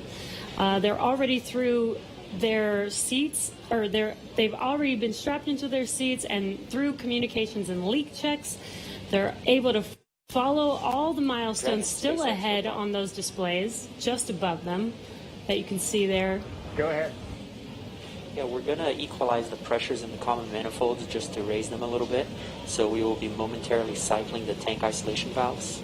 I just wanted to let you know for awareness. Just wanted to take a pause to listen into the nets. Okay, we appreciate that, Jay.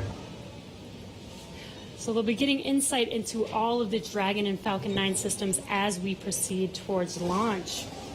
At T-minus 1 hour and 7 minutes, let's check in with John Insprucker for a status update on both of those vehicles. What's the update, John? Well, the good news is we've had a smooth countdown this afternoon. SpaceX team is working no technical issues on either the Falcon 9 or the Dragon spacecraft. For the Falcon 9, operators have they're actually still in work. They're going to complete in a few minutes propulsion checkouts that are being done on both the first and second stages. The team will be assessing their launch readiness with a final go, no-go poll. That'll come at T-minus 45 minutes, and that'll be followed by propellant loading starting at T-minus 35 minutes. Now, earlier today, Dragon operators performed a series of checkouts of Dragon's flight systems. The spacecraft is also currently go for launch. Our NASA crew, astronauts Doug Hurley and Bob Behnken, that you can see inside the Dragon capsule on the right-hand side of the display, they are currently going through the various screens, simple checks. Their hatch is closed, suit leak checks are complete, comp checks are good. The next major event for Dragon is going to be retract of the crew access arm that you can see on the left monitor up alongside the Dragon capsule. That's going to happen somewhere between 45 and 42 minutes before liftoff. Now, the big one right now is the range. The range is currently red for launch from historic pad 39A. Now, the air and the sea space is clear, and the worldwide network of ground stations, as well as the tracking and data relay satellites, they are ready to support Dragon as it heads into orbit. But the range is red for the weather. We recently did clear, we went green for lightning, but we are still violating several constraints: rain, cumulus clouds, field mills, which is essentially you can tell that the atmosphere is energized around the launch site. We are expecting that we'll possibly clear that. We're going to hear a weather briefing at 1 hour with the expectation that those conditions may clear shortly afterwards and allow us to move into propellant loading. Also, we've been releasing balloons. What we're seeing at the upper altitudes is conditions look good for Falcon 9 with Dragon. No concerns have been expressed by the GNC guidance team right now. Now, as a reminder, today we have an instantaneous launch window at 4:33:35 Eastern Daylight Saving Time, or just past 33 minutes after the upcoming hour. So we get one chance at it today. But currently, T-minus 1 hour and 3 minutes, just passing that. Falcon 9, Dragon are go. The range is ready to support, but now we're waiting on the weather as we've been expecting all afternoon. Thanks, John. We've got an extensive history now of flying Falcon 9 from the Florida coast, and just last year completed a test run of the mission that we're less than an hour from beginning here today. The purpose of that mission was to demonstrate Dragon's capability to safely and reliably fly to and from the International Space Station. The success of Demo 1 was a really exciting moment, and it paved the way for today's mission, where we are just moments away, hopefully if we get that weather, from flying U.S. astronauts from U.S. soil for the first time since 2011.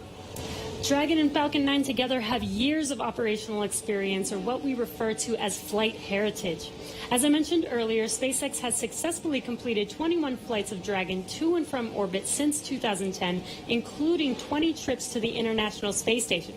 Not only have we conducted thousands of hours of testing, we've also enhanced and added a number of safety features to Dragon. Much of what was learned with the cargo Dragon was leveraged in the design of this vehicle. Cycling is complete, expected behavior, and wanted to hear if you were able to hear those. We actually did, Jay. We were just making a comment about that. I heard some clicking, and Bob watched it on the systems display, so absolutely. Copy all.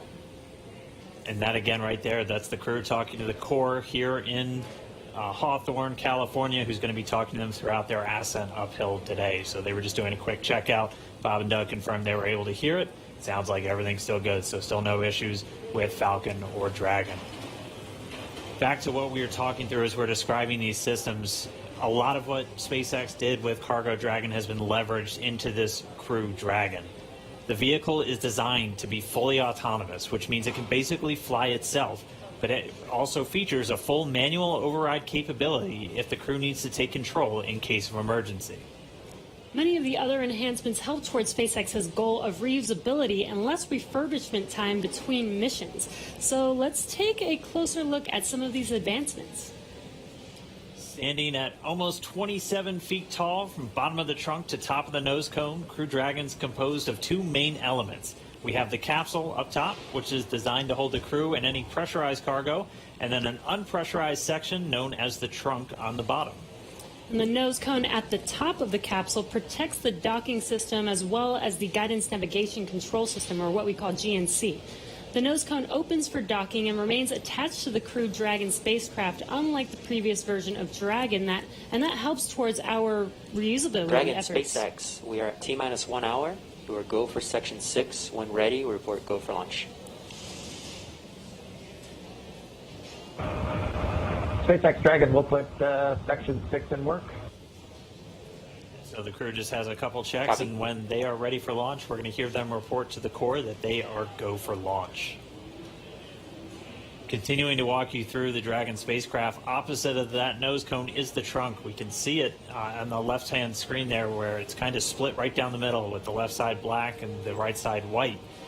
The trunk provides an attachment point to Falcon 9, the Dragon capsule, and can carry any cargo uphill. On the outside, one half of the trunk contains a radiator that rejects heat from the active thermal control system into space using SpaceX's new Pika tiling technology. The other half contains solar cells that are used to charge the spacecraft's batteries during flight. SpaceX Dragon, Bob and I are go for launch. And you heard that call out right Copy, there. go for launch. Next up will be the go, no go, flow at T-minus 45. Bob and Doug are go for launch, and Okay, next up, copy. We're holding in step 6.5. you're hearing it live from the nets. This is amazing, very exciting. The spacecraft is designed to accommodate up to 7 crew members with modular seats that can be removed and replaced by additional cargo. The seats are made of carbon fiber and will be custom sized for any crew members flying on board. That control panel that's centered between the pilot and commander seats consists of 3 touchscreen displays, and that just again allows the crew to operate the vehicle and fly it manually, but also look at all of their procedures, relative position over the Earth, the space station, any alarms, alerts, anything that they could possibly want to do on Dragon is through those touchscreens. And lastly, our Super Draco launch escape system is a key safety feature of Crew Dragon, giving the crew the ability to safely escape from the time of launch all the way to orbit. And that launch escape system was put into work a little bit earlier this year, again on that in-flight abort test. As we look to the future beyond this test flight, the first operational SpaceX crewed mission for NASA will be a little bit later this year after Bob and Doug come home. NASA astronauts Mike Hopkins, Victor Glover, and Shannon Walker, and Soichi Noguchi of the Japan Aerospace Exploration Agency, or JAXA, were chosen to support this mission, being called Crew 1. But today, Doug Hurley is the spacecraft commander for this mission. He previously flew on 2 space shuttle missions as the pilot on STS-127 and STS-135, which was the final space shuttle flight. Here's a closer look at Doug Hurley. Please review your launch commit criteria. Again, this is to review and confirm a violation of launch commit criteria. We are tracking one issue with weather still. And I think we'll need to track that all the way down to launch to clear that. This polls also go for arming and launch escape system and go for propellant load. And this is the on Countdown Net reporting that the technical poll was completed. All systems are proceeding. We're monitoring the weather as LD briefed. We're also looking at a watch item on a hydraulics QD rod ring. Ring pressure will come up at -8 minutes 30 seconds, and we'll be able to verify decay rate. No concerns at this time. Everything's reading nominal, but watching that item. No other constraints on Falcon 9 or ground systems.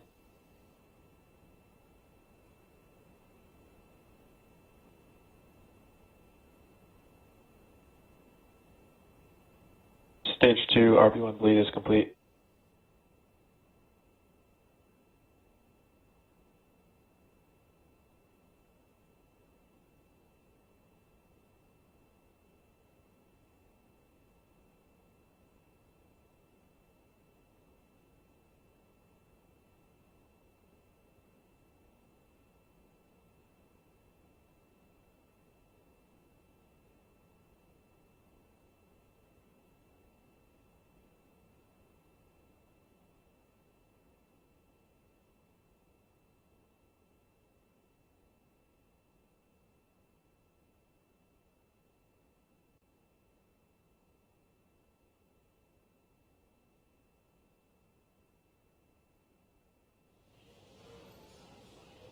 All right, we just crossed the 55-minute mark away from launch. Sitting right next to Doug Hurley, who's closest to your screen, is NASA astronaut Bob Behnken.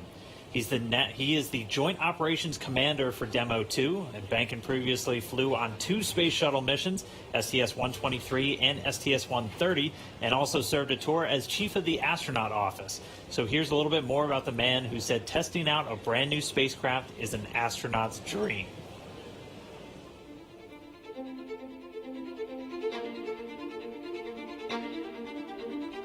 When you go through the launch day preparations, there's a lot of moments that kind of stand out to you. One is the kind of the celebratory piece of it, which is that you're walking out of the suit up room and getting in the vehicle that's going to take you to the launch pad. When you close the hatch, that's really when Doug and I are in the vehicle, and it's our vehicle, and we're really in control of the mission at that point. Test pilots, their task proved that man could fly into orbit around the Earth and return live and well to talk about it. There's always a balance of managing risk as you go forward to execute a test point and figuring out a way to collect the data. We hear a sound. Okay, is that sound an expected sound? Or we see a light, is that light an expected light? What's the source of it? Does it sync up with something else that's going on or not? So trying to dissect all of that in real time in your head is shuttle in the International Space Station, learning those systems. Having launched a couple times on vehicles, the second time was definitely different than the first time. You can feel a little bit guilty of, hey, should I study one more thing? Or is there one more piece of information I should get? Am I really prepared or not? So that's definitely different between where I was on my first flight and where I'm at right now. It's been really interesting, I think, for both my wife and I to have gone through the process of seeing each other launch in space. I've seen her take that risk and had it be in front of her, and I've done that to her. And there's just something different about watching a rocket launch when there are people on board. You feel a little bit differently about the pit of your stomach, and I can only tell you it's multiplied significantly when it's somebody that you know, and then somebody, of course, that's a family member. It's even multiplied more. For me personally, as a spouse, watching everything that Bob has put into this over the last 5 years, the dedication that he's shown, the perseverance is pretty special. For both of us, though, the way our minds work, it won't be until sort of the mission is complete that you have really a chance to savor it and celebrate. This is a huge accomplishment for an Air Force flight test engineer to be part of the demonstration mission of a brand new vehicle. It's going to be amazing. Without a partner that has that same appreciation, I think it can be challenging for some folks. There's a lot of work and a lot of time that takes away from family that that my spouse appreciates, and I love her for that. Really, my role on the Demo 2 mission is to make sure that we get this vehicle tested and evaluated so that we can move on to more operational missions at the International Space Station. We've got a lot of objectives on board the vehicle that we need to accomplish to really make sure that it's good to go. We'll make sure all those systems are working during the test flight so that the future missions will have them available even if they don't plan to utilize them. Through years of the NASA team, helping to share that experience and teaching them the lessons that we've learned by going through this, now there's another capability in the U.S. besides NASA to operate something of this magnitude. When is the last time humans launched on a new vehicle? Certainly on the American side, it's been several decades. Now we're in a time when we've got multiple vehicles under development. It's a great time from a space exploration time frame just to see all that happening, and it's because of this nurturing of the environment, being able to pull in a wider group of people who can contribute towards human spaceflight. It's a super cool time. On a deeply personal level, I'm really excited that my son is get a chance to see me launch into space. Being an astronaut has been a little bit of an abstraction thing for him, International Space Station.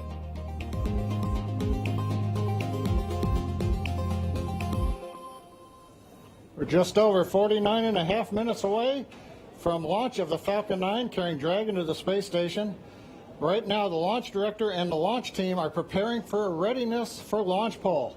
In this poll, the 13 members of the launch team will electronically indicate a go for launch. This is also the go for propellant load. Now, we're going to hear that in a couple of minutes, so while we wait, we are tracking you watching from all over the country. We're seeing large numbers of you logging on or tuning in from coast to coast, as well as around the world. We want to know, is this your first time watching a launch live? If not, how many have you seen before? Tell us using the hashtag LaunchAmerica from your favorite social media website. As for me, this isn't my first one. I've seen a lot, but everyone is exciting. Now, coming up, we're going to go into a readiness poll, as I mentioned. Currently, right now, on other nets, the SpaceX launch director is checking to verify the Dragon team is ready and that the NASA launch management team is ready. They'll come back at about T-minus 47 minutes with instructions to the SpaceX Falcon 9 team to make their final assessments. Then they log into the procedure. It's a little different than the old days where you would hear a go, go, go, position by position, all up and down the row. In this electronic age, everybody just clicks on whether they're go or no go. The launch director will then, at T-minus 45 minutes, summarize the end of the poll and will then provide instructions for the team. At the same time, we will begin getting ready for the crew access arm retraction, and we'll show you that on one of the screens that we've got up.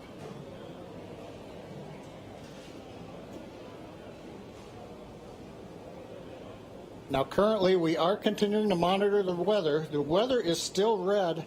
It is improving. We're looking at one cell between the radar and the pad. We're keeping our fingers crossed that conditions will improve, but we're going to be watching that for about another 15 minutes. So it looks like we're going to be good to begin propellant load once we hear the polls, but we still have to get the get the range green so that we can actually do the launch in just 47 minutes from now. Let's listen to the countdown net for a moment.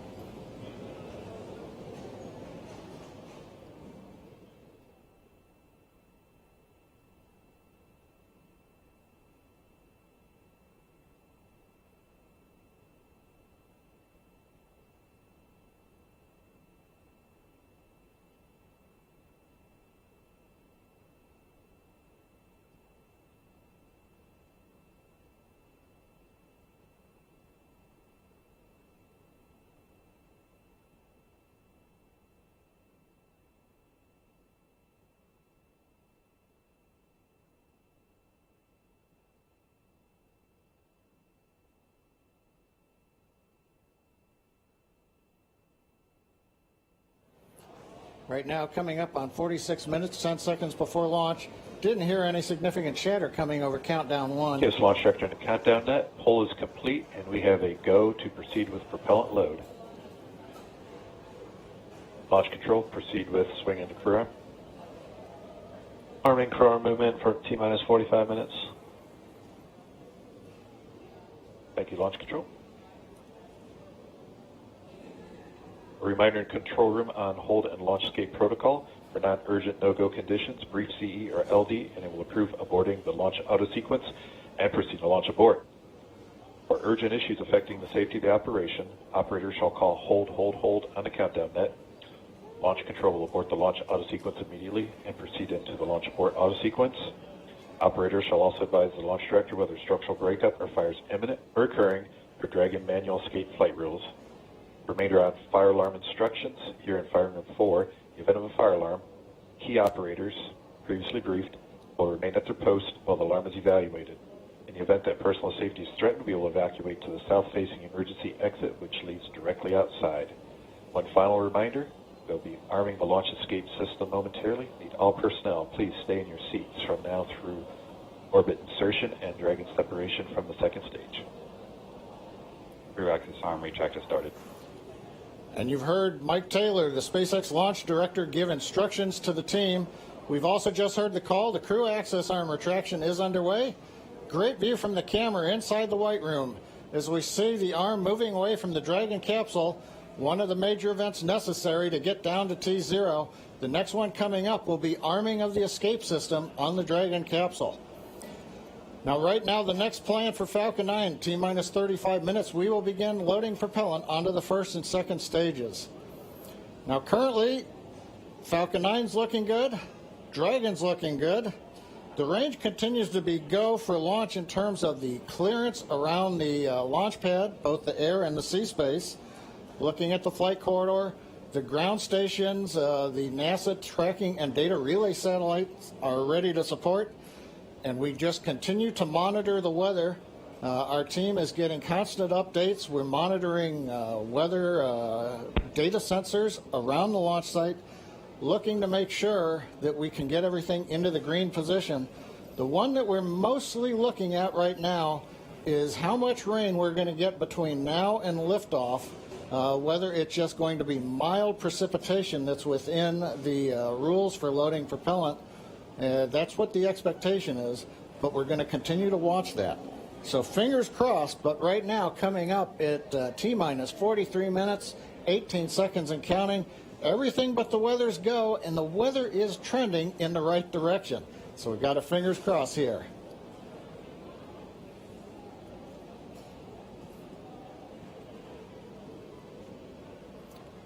At this time, we're going to send it back over to Kennedy Space Center as the action is picking up on the launch pad. Thanks, John I. Now that countdown clock is continuing to tick, and we are 42 minutes and 46 seconds away from launch. Now, as you just saw, the crew arm retracted. That is the last major visual milestone before liftoff. And we should be hearing out on the net soon confirmation that the launch escape system is armed.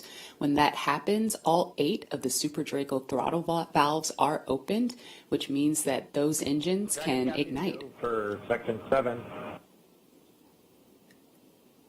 Okay. So that means those 8 throttle valves are opened, and if those Super Dracos needed to fire in order for a Dragon to escape off of the pad, they could.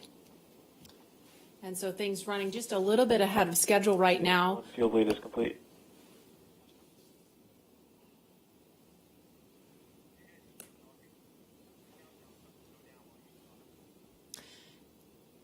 Now we just saw the crew access arm retract just a minute ago. We saw NASA astronauts Doug Hurley. In 7.2, our visors are closed and we're arming the launch escape system. So we just heard the astronauts confirm that they are about to arm the launch escape system. That happens just before fueling begins, which we expect to happen in just a couple of minutes. We saw Bob and Doug suit up a little over 3 hours ago. Then we watched them drive out to Launch Complex 39A. They were assisted by the SpaceX ground team with Crew Dragon ingress. That happened a little before 2 o'clock this afternoon. And then we saw the spacecraft hatch close. And again, just a minute ago, we saw the crew access arm retract. We just heard that the crew armed the launch escape system. And in just a few minutes, we are going to hear the call that they have started propellant loading.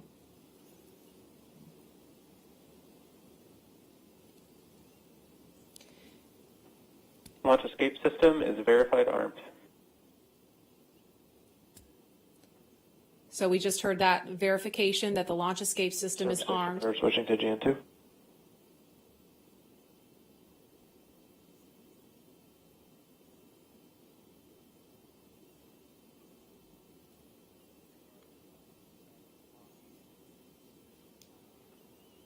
And we are going to send it over to Hawthorne to take us through prop loading. Jesse?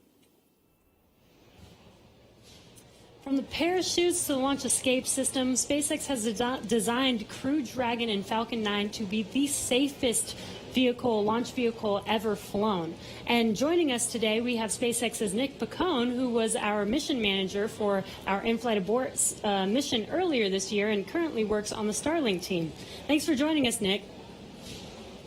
Hey, Jesse. I'm here at the Launch and Landing Recovery Center with the recovery team and our Dragon ground operations team monitoring the launch. Awesome. Can you tell us more about the critical safety features on this new version of Dragon? Sure. So Dragon 2 was designed with long-term reuse and reliability in mind. So fundamentally, there are multiple layers of redundancy to any of the failure modes that we could conceive of, that NASA could conceive of when we were working to design and test this vehicle over the past few years. But in the event that we encounter an unforeseen failure mode or multiple failures which push us outside of our design space, Dragon also has backup systems and operational controls intended to keep Bob and Doug safe.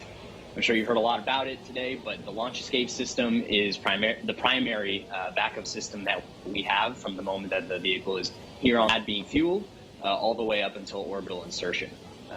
At a high level, the launch escape system, in the event of a major Falcon anomaly or emergency, will terminate Falcon thrust, separate Dragon from Falcon, and it'll use Dragon's 8 Super Draco engines to quickly pull the vehicle away from any kind of Falcon anomaly.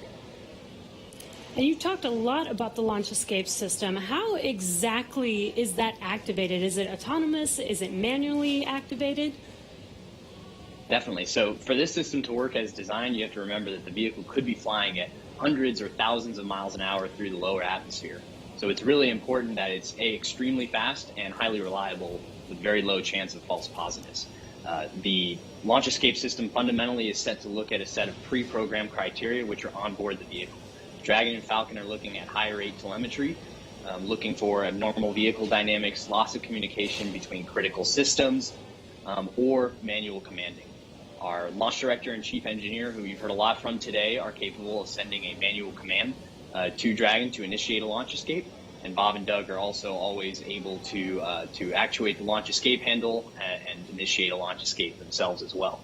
Now that the system is armed, all of this is currently active on the vehicle. Wow, it sounds like there's a lot that goes into it. And we did have an in-flight abort test earlier this year to test this out. Can you tell us what we learned from that test? Definitely. It was possibly the most flight-like test of an orbital-class booster in history. It was a fully flight-like test using a full Falcon 9 rocket, which we had to knowingly destroy in order to get this fully integrated system.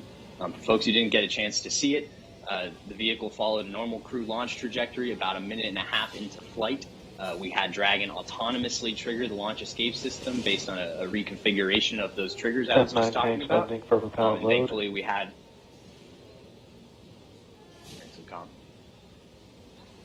we continued through flight, had a successful parachute deployment and splashdown, and we did see Falcon rather spectacularly blow up about 10 seconds after separation. It's important to recognize that all of that happens from command to actual separation of the vehicle in under half a second.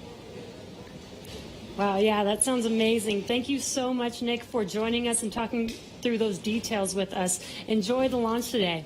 So we're going to send it back to KSC with Lauren. Thank you, Jesse. We are about a minute and a half away from propellant load. At T-minus 35 minutes, we should hear the call out on the nets that propellant load has started. So that's about a minute and 13 seconds away.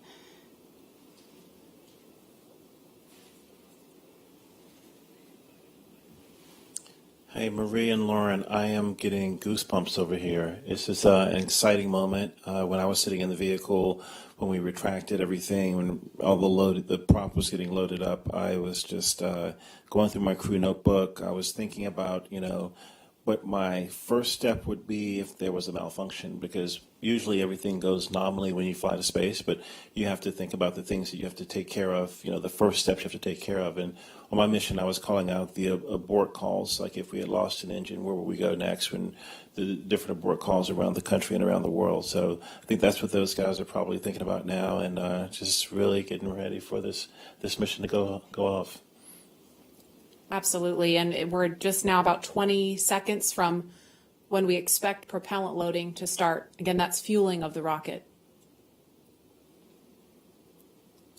All right, we're getting close. We should hear that call out any second now on the nets. So let's listen in. Propellant load has started. Fantastic. So prop load has started. We've started loading liquid oxygen on stage 1 and stage 2. Liquid oxygen and RP1, which is our rocket grade kerosene. So now that we are 34 minutes and 42 seconds away from the first launch of astronauts into orbit from American soil since 2011, we know that the launch escape system is armed, which happened just before fueling. Dragon prop load happened weeks ago, actually just a few miles down the road at what we call Dragon Land.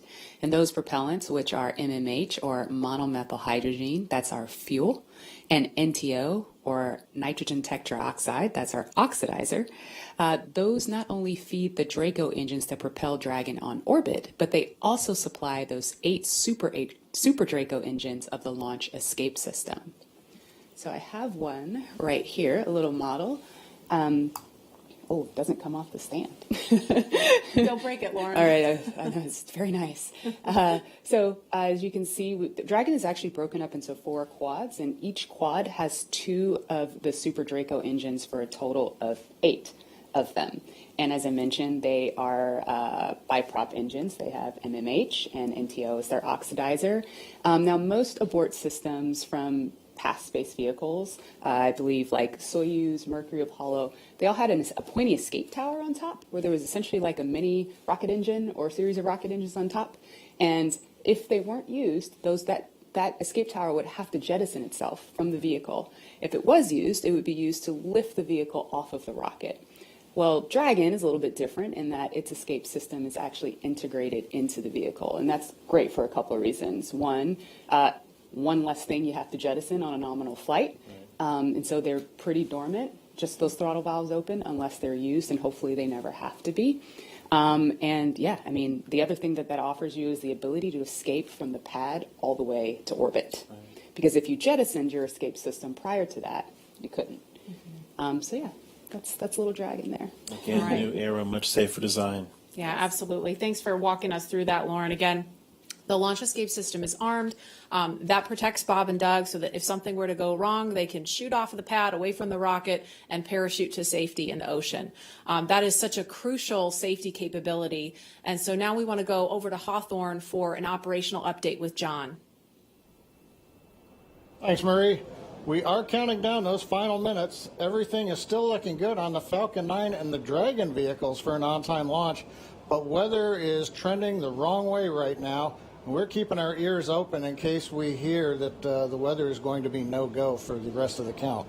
Right now, we are counting down at T-minus 32 minutes. Stage 1 locks and Falcon 9 RP1 did flow rates begin are nominal. propellant load at T-minus 35 minutes, right on time. The propellants we use on Falcon 9 are a fuel, which is rocket-grade kerosene, also called RP1, refined petroleum. We use an oxidizer, and that's the super chilled liquid oxygen, or LOX as we call it. Those two propellants come together, but they don't leak, so we need an ignition source to complete the fire triangle. For this, Falcon 9 uses a fluid called T-tub. You might see that just before first stage ignition, or maybe later in the second stage ignition. You get a green colored flame as the T-tub comes out into the oxygen, and that ignites the main engines right before the rocket takes off or the second stage engine lights. Now currently in the fueling, RP1 fuel is about 10% full on the first stage. That's the bottom 2/3 of the stack of the vehicle you can see on the left. The first stage is that long white cylinder at the bottom plus that black cylinder called the inner stage. That's the entire first stage that we're loading with LOX and RP1 kerosene. That's the part that comes back to Earth. The second stage just above it, the white cylinder, and then above that will be the Dragon trunk and the capsule. Now currently the second stage is also loading fuel with RP1. That's about 8% full right now. We are loading liquid oxygen on the first stage. The second stage liquid oxygen load will begin at T-minus 16.5 minutes if the weather cooperates. So LOX loading will then continue on both the first and second stage until the last few minutes of the countdown. Helium loading is also underway into pressure vessels on the second stage. We use that to pressurize the tanks in flight as the propellant is being pulled out by the Merlin turbopumps. Dragon on board the spacecraft. You can see the astronauts are monitoring systems while propellant is loaded into the Falcon 9. Now when we Stage flew 1 cryo-helium load the has first started. demo flight last year and then the in-flight escape test earlier this year, the sounds inside the Dragon capsule were recorded. So as part of the training, the sounds of the propellant loading were played back to acclimate the crew to what they're experiencing now. I'm listening to some discussion on one of the back nets, trying to track where we are with the weather criteria. We're just passing another weather gate right now, trying to see whether or not the conditions are go. In certain situations, when the weather is no-go, you have to wait 30 minutes, and we are now inside of 30 minutes. But if the cloud moves away, if the conditions improve, we may be able to continue the countdown for another 14 minutes and reassess. So we're waiting to see whether or not we can continue the count. Currently we are. The range, they're ready to support with no problems in the air and the sea space area. But again, the weather, that's the one that's looking bad, and we're going to continue to listen. And as a reminder, today we have an instantaneous launch time. So at this point, if we hear a hold for any reason, we're going to have to stand down and target our backup launch opportunity on May 30th.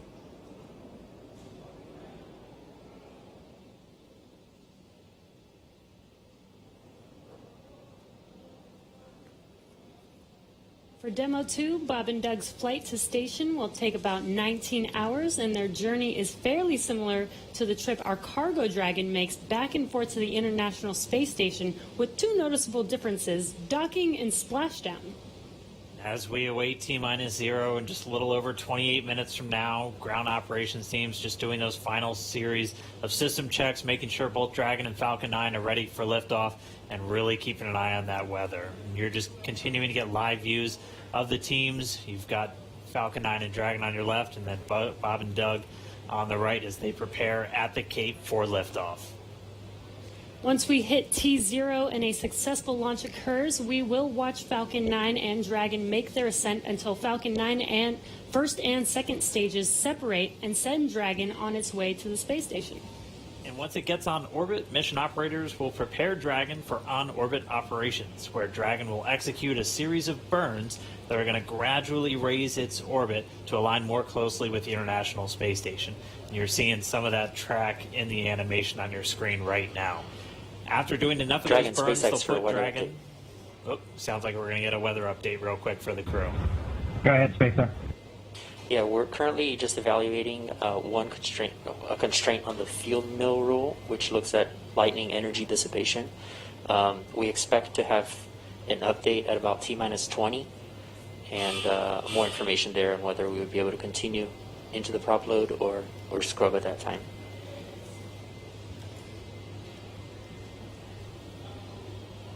Okay, Jay, thanks for the update. We appreciate it. Copy. So I'll give you some more words in about 6 minutes. Okay, so it sounds like we're going to find out in about 6 minutes if we're going to have enough time. And John, I was referring to a couple of those weather situations where we have to have a certain amount of time. In this case, with the field mills, about 15 minutes. So they have until about 16 minutes and 30 seconds to really make sure that we're going to have enough time for that to dissipate. So we're going to be listening for that weather update in just a couple of minutes, but it is going to be a pretty interesting trip uphill for them once they actually get on orbit. And a very exciting countdown with 6 minutes to figure out if we are launching today. But targeting back to what we were talking about, next Dragon will make its approach and actually dock with the space station. This is a very different process from what we've seen with Dragon cargo deliveries in the past, which used a process called berthing. Now, berthing requires a spacecraft to approach the station and then stop so a crew member can maneuver the station's robotic arm to capture the spacecraft. Docking on this version of Dragon can be done autonomously. Stage 2 cryo-helium load started. Autonomously with no crew aboard the station. It's typically a faster process, both when arriving and leaving, but it does still require pinpoint accuracy to approach safely.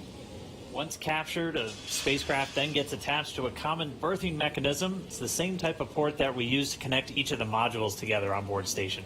It's a little bit slower process than docking, but the hatches are significantly larger than docking ports, which makes them perfect for bringing up large cargo items. Dragon will spend up to 120 days docked before preparing to return home. Following successful completion of Dragon's test objectives and cargo loading operations, the crew will close out the cabin, perform final system checks, and configure the vehicle for undocking. Once the automated undocking sequence is complete, Dragon will complete 2 departure burns using its Draco engines, pushing it away from the space station. And then after Dragon departs the station, it's ready for its trip home. And that'll have deorbit entry and landing and a number of other operations. If you're looking at this animation, it might look like we're playing the one we played originally in reverse, because that's kind of how it goes, but just a little bit quicker. All of the operations following the final departure maneuver will include things like trunk separation, closing that nose cone again, executing a deorbit burn, and once they're inside the atmosphere, deploying drogue and then main parachutes, and then finally splashing down off the Florida coast, at which teams will move in, get Bob and Doug up out of the water, and get them out of the capsule once they're on the boat. So we have 4 minutes now until we get that next expected weather update. Let's go down now to the team at Kennedy. Murray? All right, thanks, Dan. If you're just joining us, we are now T-minus 23 minutes and 48 seconds from the first launch of astronauts to the International Space Station from U.S. soil in 9 years. We're going to find out in less than 4 minutes if the weather looks good for that. And this will mark the beginning of a new era where more people will be able to fly to space than ever before. In fact, we took a poll a little bit earlier to ask you if you had the opportunity to fly to space, would you go? And 86% of those of you watching answered that you would go to space. That's an incredible number. I think, realizing that you don't have to be a military astronaut for a NASA astronaut to fly in space. You can be a regular just a regular person going off to space on a SpaceX type rocket. So I think that's why the numbers are so high. Yeah, and we are really thrilled to see all the folks watching along online. I know we certainly hope that that this is a go, but we're going to hear a little bit of a weather update in less than 3 minutes now. And Leland, I know they're waiting for a weather update, and they've come, almost all the way down the count. What do you think Bob and Doug are thinking about right now? We on SES 129, we were having some weather problems, and I think we were getting close to the countdown, and then it seemed like the sky just cleared up right above our heads. We saw it, and we knew where we were going. And we always know that you can have any types of delays, fuel prop delays, all kinds of things that can happen, but we've trained over and over and over again for these types of scenarios. And so we want to be safe. We want to be safe for our families, and we'll do this another day if it doesn't work with the weather. I love that John I always says weather. It's that thing that everybody talks about, but no one can do anything about it. I know. And it is this interesting thing of just, succumbing to Mother Earth. She's going to tell us if we can go or not today. Right. Yeah. Well, if it happens, look at it this way. Bob and Doug got one really great rehearsal in, right? It's always best to practice and practice and practice, yes.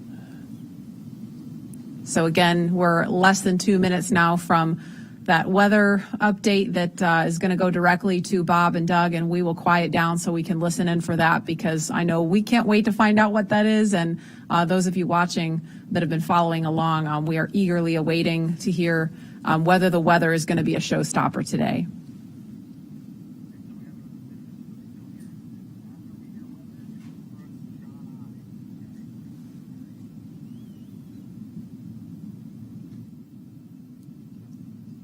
These clouds can seem really deceiving at times, right? You see the blue skies peeking through and you think everything's fine, but you just don't know. That's why we have those launch weather officers. Absolutely. And I know, we've talked about it before, but it's not just the weather in Florida that they're looking at. They've got to look at weather downrange. If they were to have an abort in flight and they needed to come down somewhere in the ocean, they need to consider what the weather's like out there, because recovery teams have to go out and get them in a situation like that. So there's so many variables, and that's why not just with this flight, but with every human space flight we've had in the past, there's always a very good chance of a scrub, because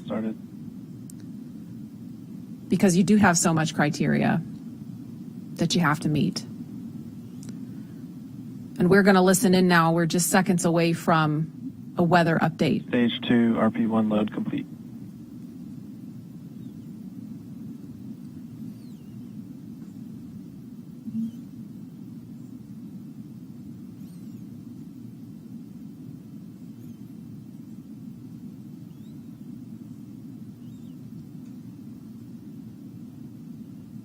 That is liquid oxygen you see venting off the rocket. That's completely normal and expected. We're standing by for a weather update. Unless you can give us another 10 minutes, I don't think we're going to get there with any of the rules today. I'm going to give you 10 minutes. I mean, another 10 minutes past T0. Oh, 1645 local. I think we'll probably be clear on all the rules, but not quite going to make it for this. Okay. We're going to check back in with you in about 2 minutes, and then I'll call it up at about 17 minutes. Okay. Yeah, there's some of them are starting to count down, but we still have one above 2,000. So if that gets below,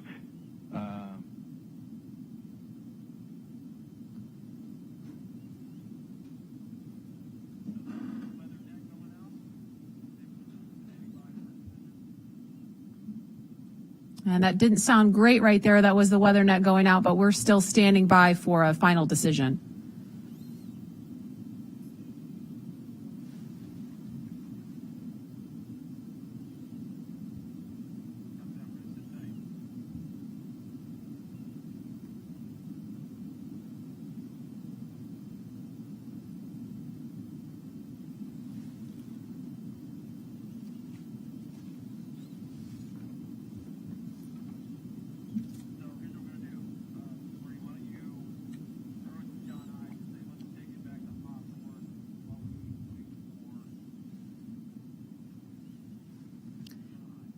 and we're going to continue to listen in for an update. But in the meantime, we're going to go over to John Insprucker at SpaceX headquarters in California. John? And Dragon SpaceX on weather. We're still T-minus 18 minutes and counting. LD is we are still red some on weather. Expect an update from LD. We're waiting in about another minute for one final check with weather. We're going to check at T-minus 17 minutes possibly. We don't really expect that things will have improved. The weather officer was not optimistic that the weather would clear up that rapidly. We did hear the launch director, Mike Taylor, joke that if we could move 10 more minutes past the T0, weather conditions may improve, but Mike was not able to do that. We have an instantaneous window today. So at 17 minutes, we want to make that call because shortly after that, we will begin loading liquid oxygen onto the second stage. So if we're not going to have the opportunity to launch, if the clock's going to run out, stand by. Continue to violate a couple different weather rules that we now do not expect to clear in time to allow for a launch today. We go ahead and end today's launch attempt. Launch control would end the launch auto sequence and proceed into the launch abort auto sequence, please. Launch abort has started.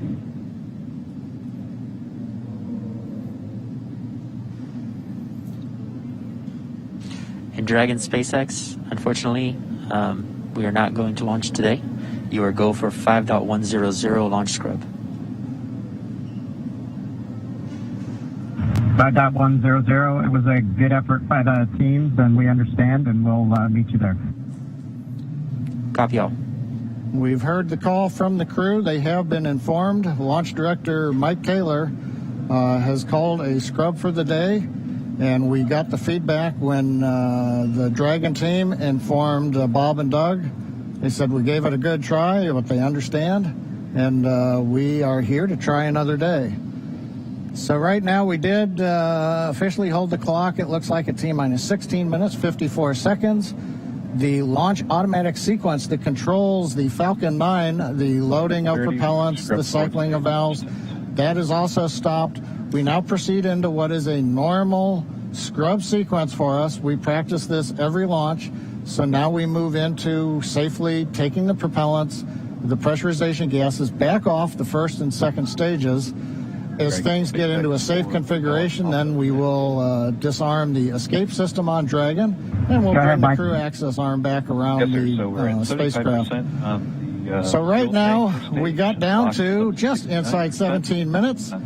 The hardware was working very well on both Dragon and spacecraft. We had the fuel loading going on. We had liquid oxygen loading going on, everything but second stage. And the weather just needed a little bit more time to clear the conditions.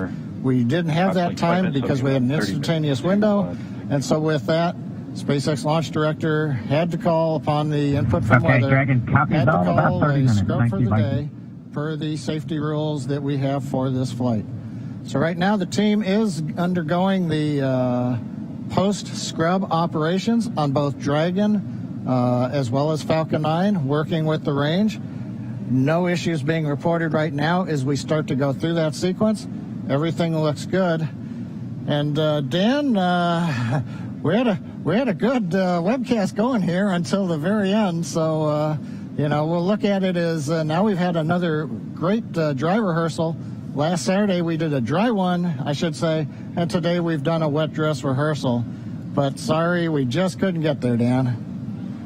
Yeah, thanks, John and obviously we can't control the weather. We came right down to the wire there, hoping we could just squeeze in between those cloud systems to get a launch today, but it wasn't to be. But it doesn't mean we're done. We're going to have another attempt coming up in just 3 days, so we're going to be doing this all over again essentially on Saturday on the 30th, and that launch attempt is going to be coming at 3:22 p.m. Eastern time, so a little bit earlier in the day. It's going to look largely the same to everything that we saw today, with the crew waking up, going through suit up, making their way to the pad. So we're going to feel a lot of deja vu, I think, on Saturday. Yep. But still exciting.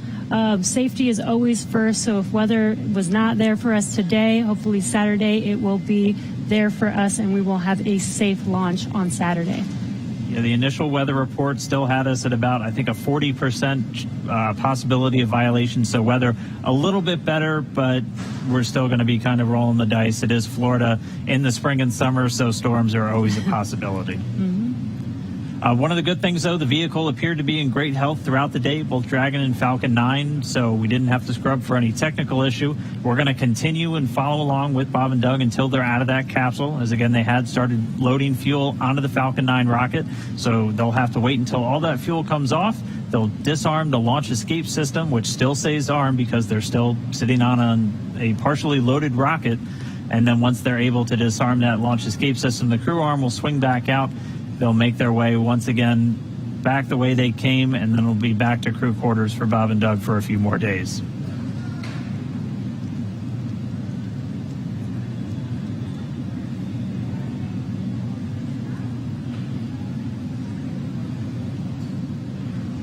But if you're just now tuning in, wondering why we're not still counting down, we did have a launch scrub today. We were just a little under 17 minutes. Fuel flow rates are nominal for offload.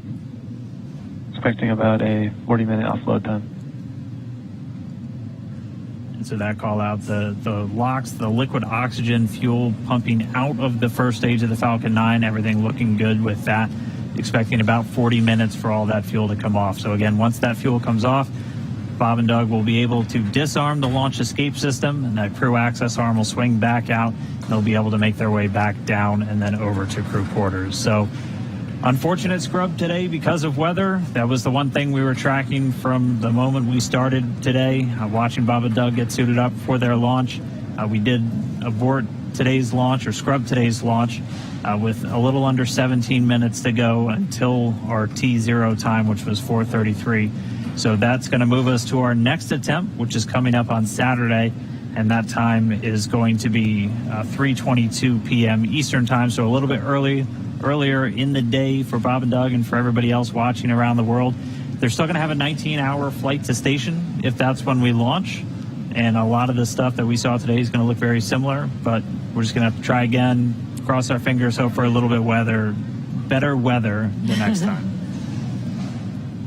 And again, this goes with every launch. We do track everything all the way down to T0 to make sure that everything is go, making sure that the range is go, weather is go. So this is standard procedure. We always tend to make sure that we have a backup day, launch day, in case we do have scrubs like today.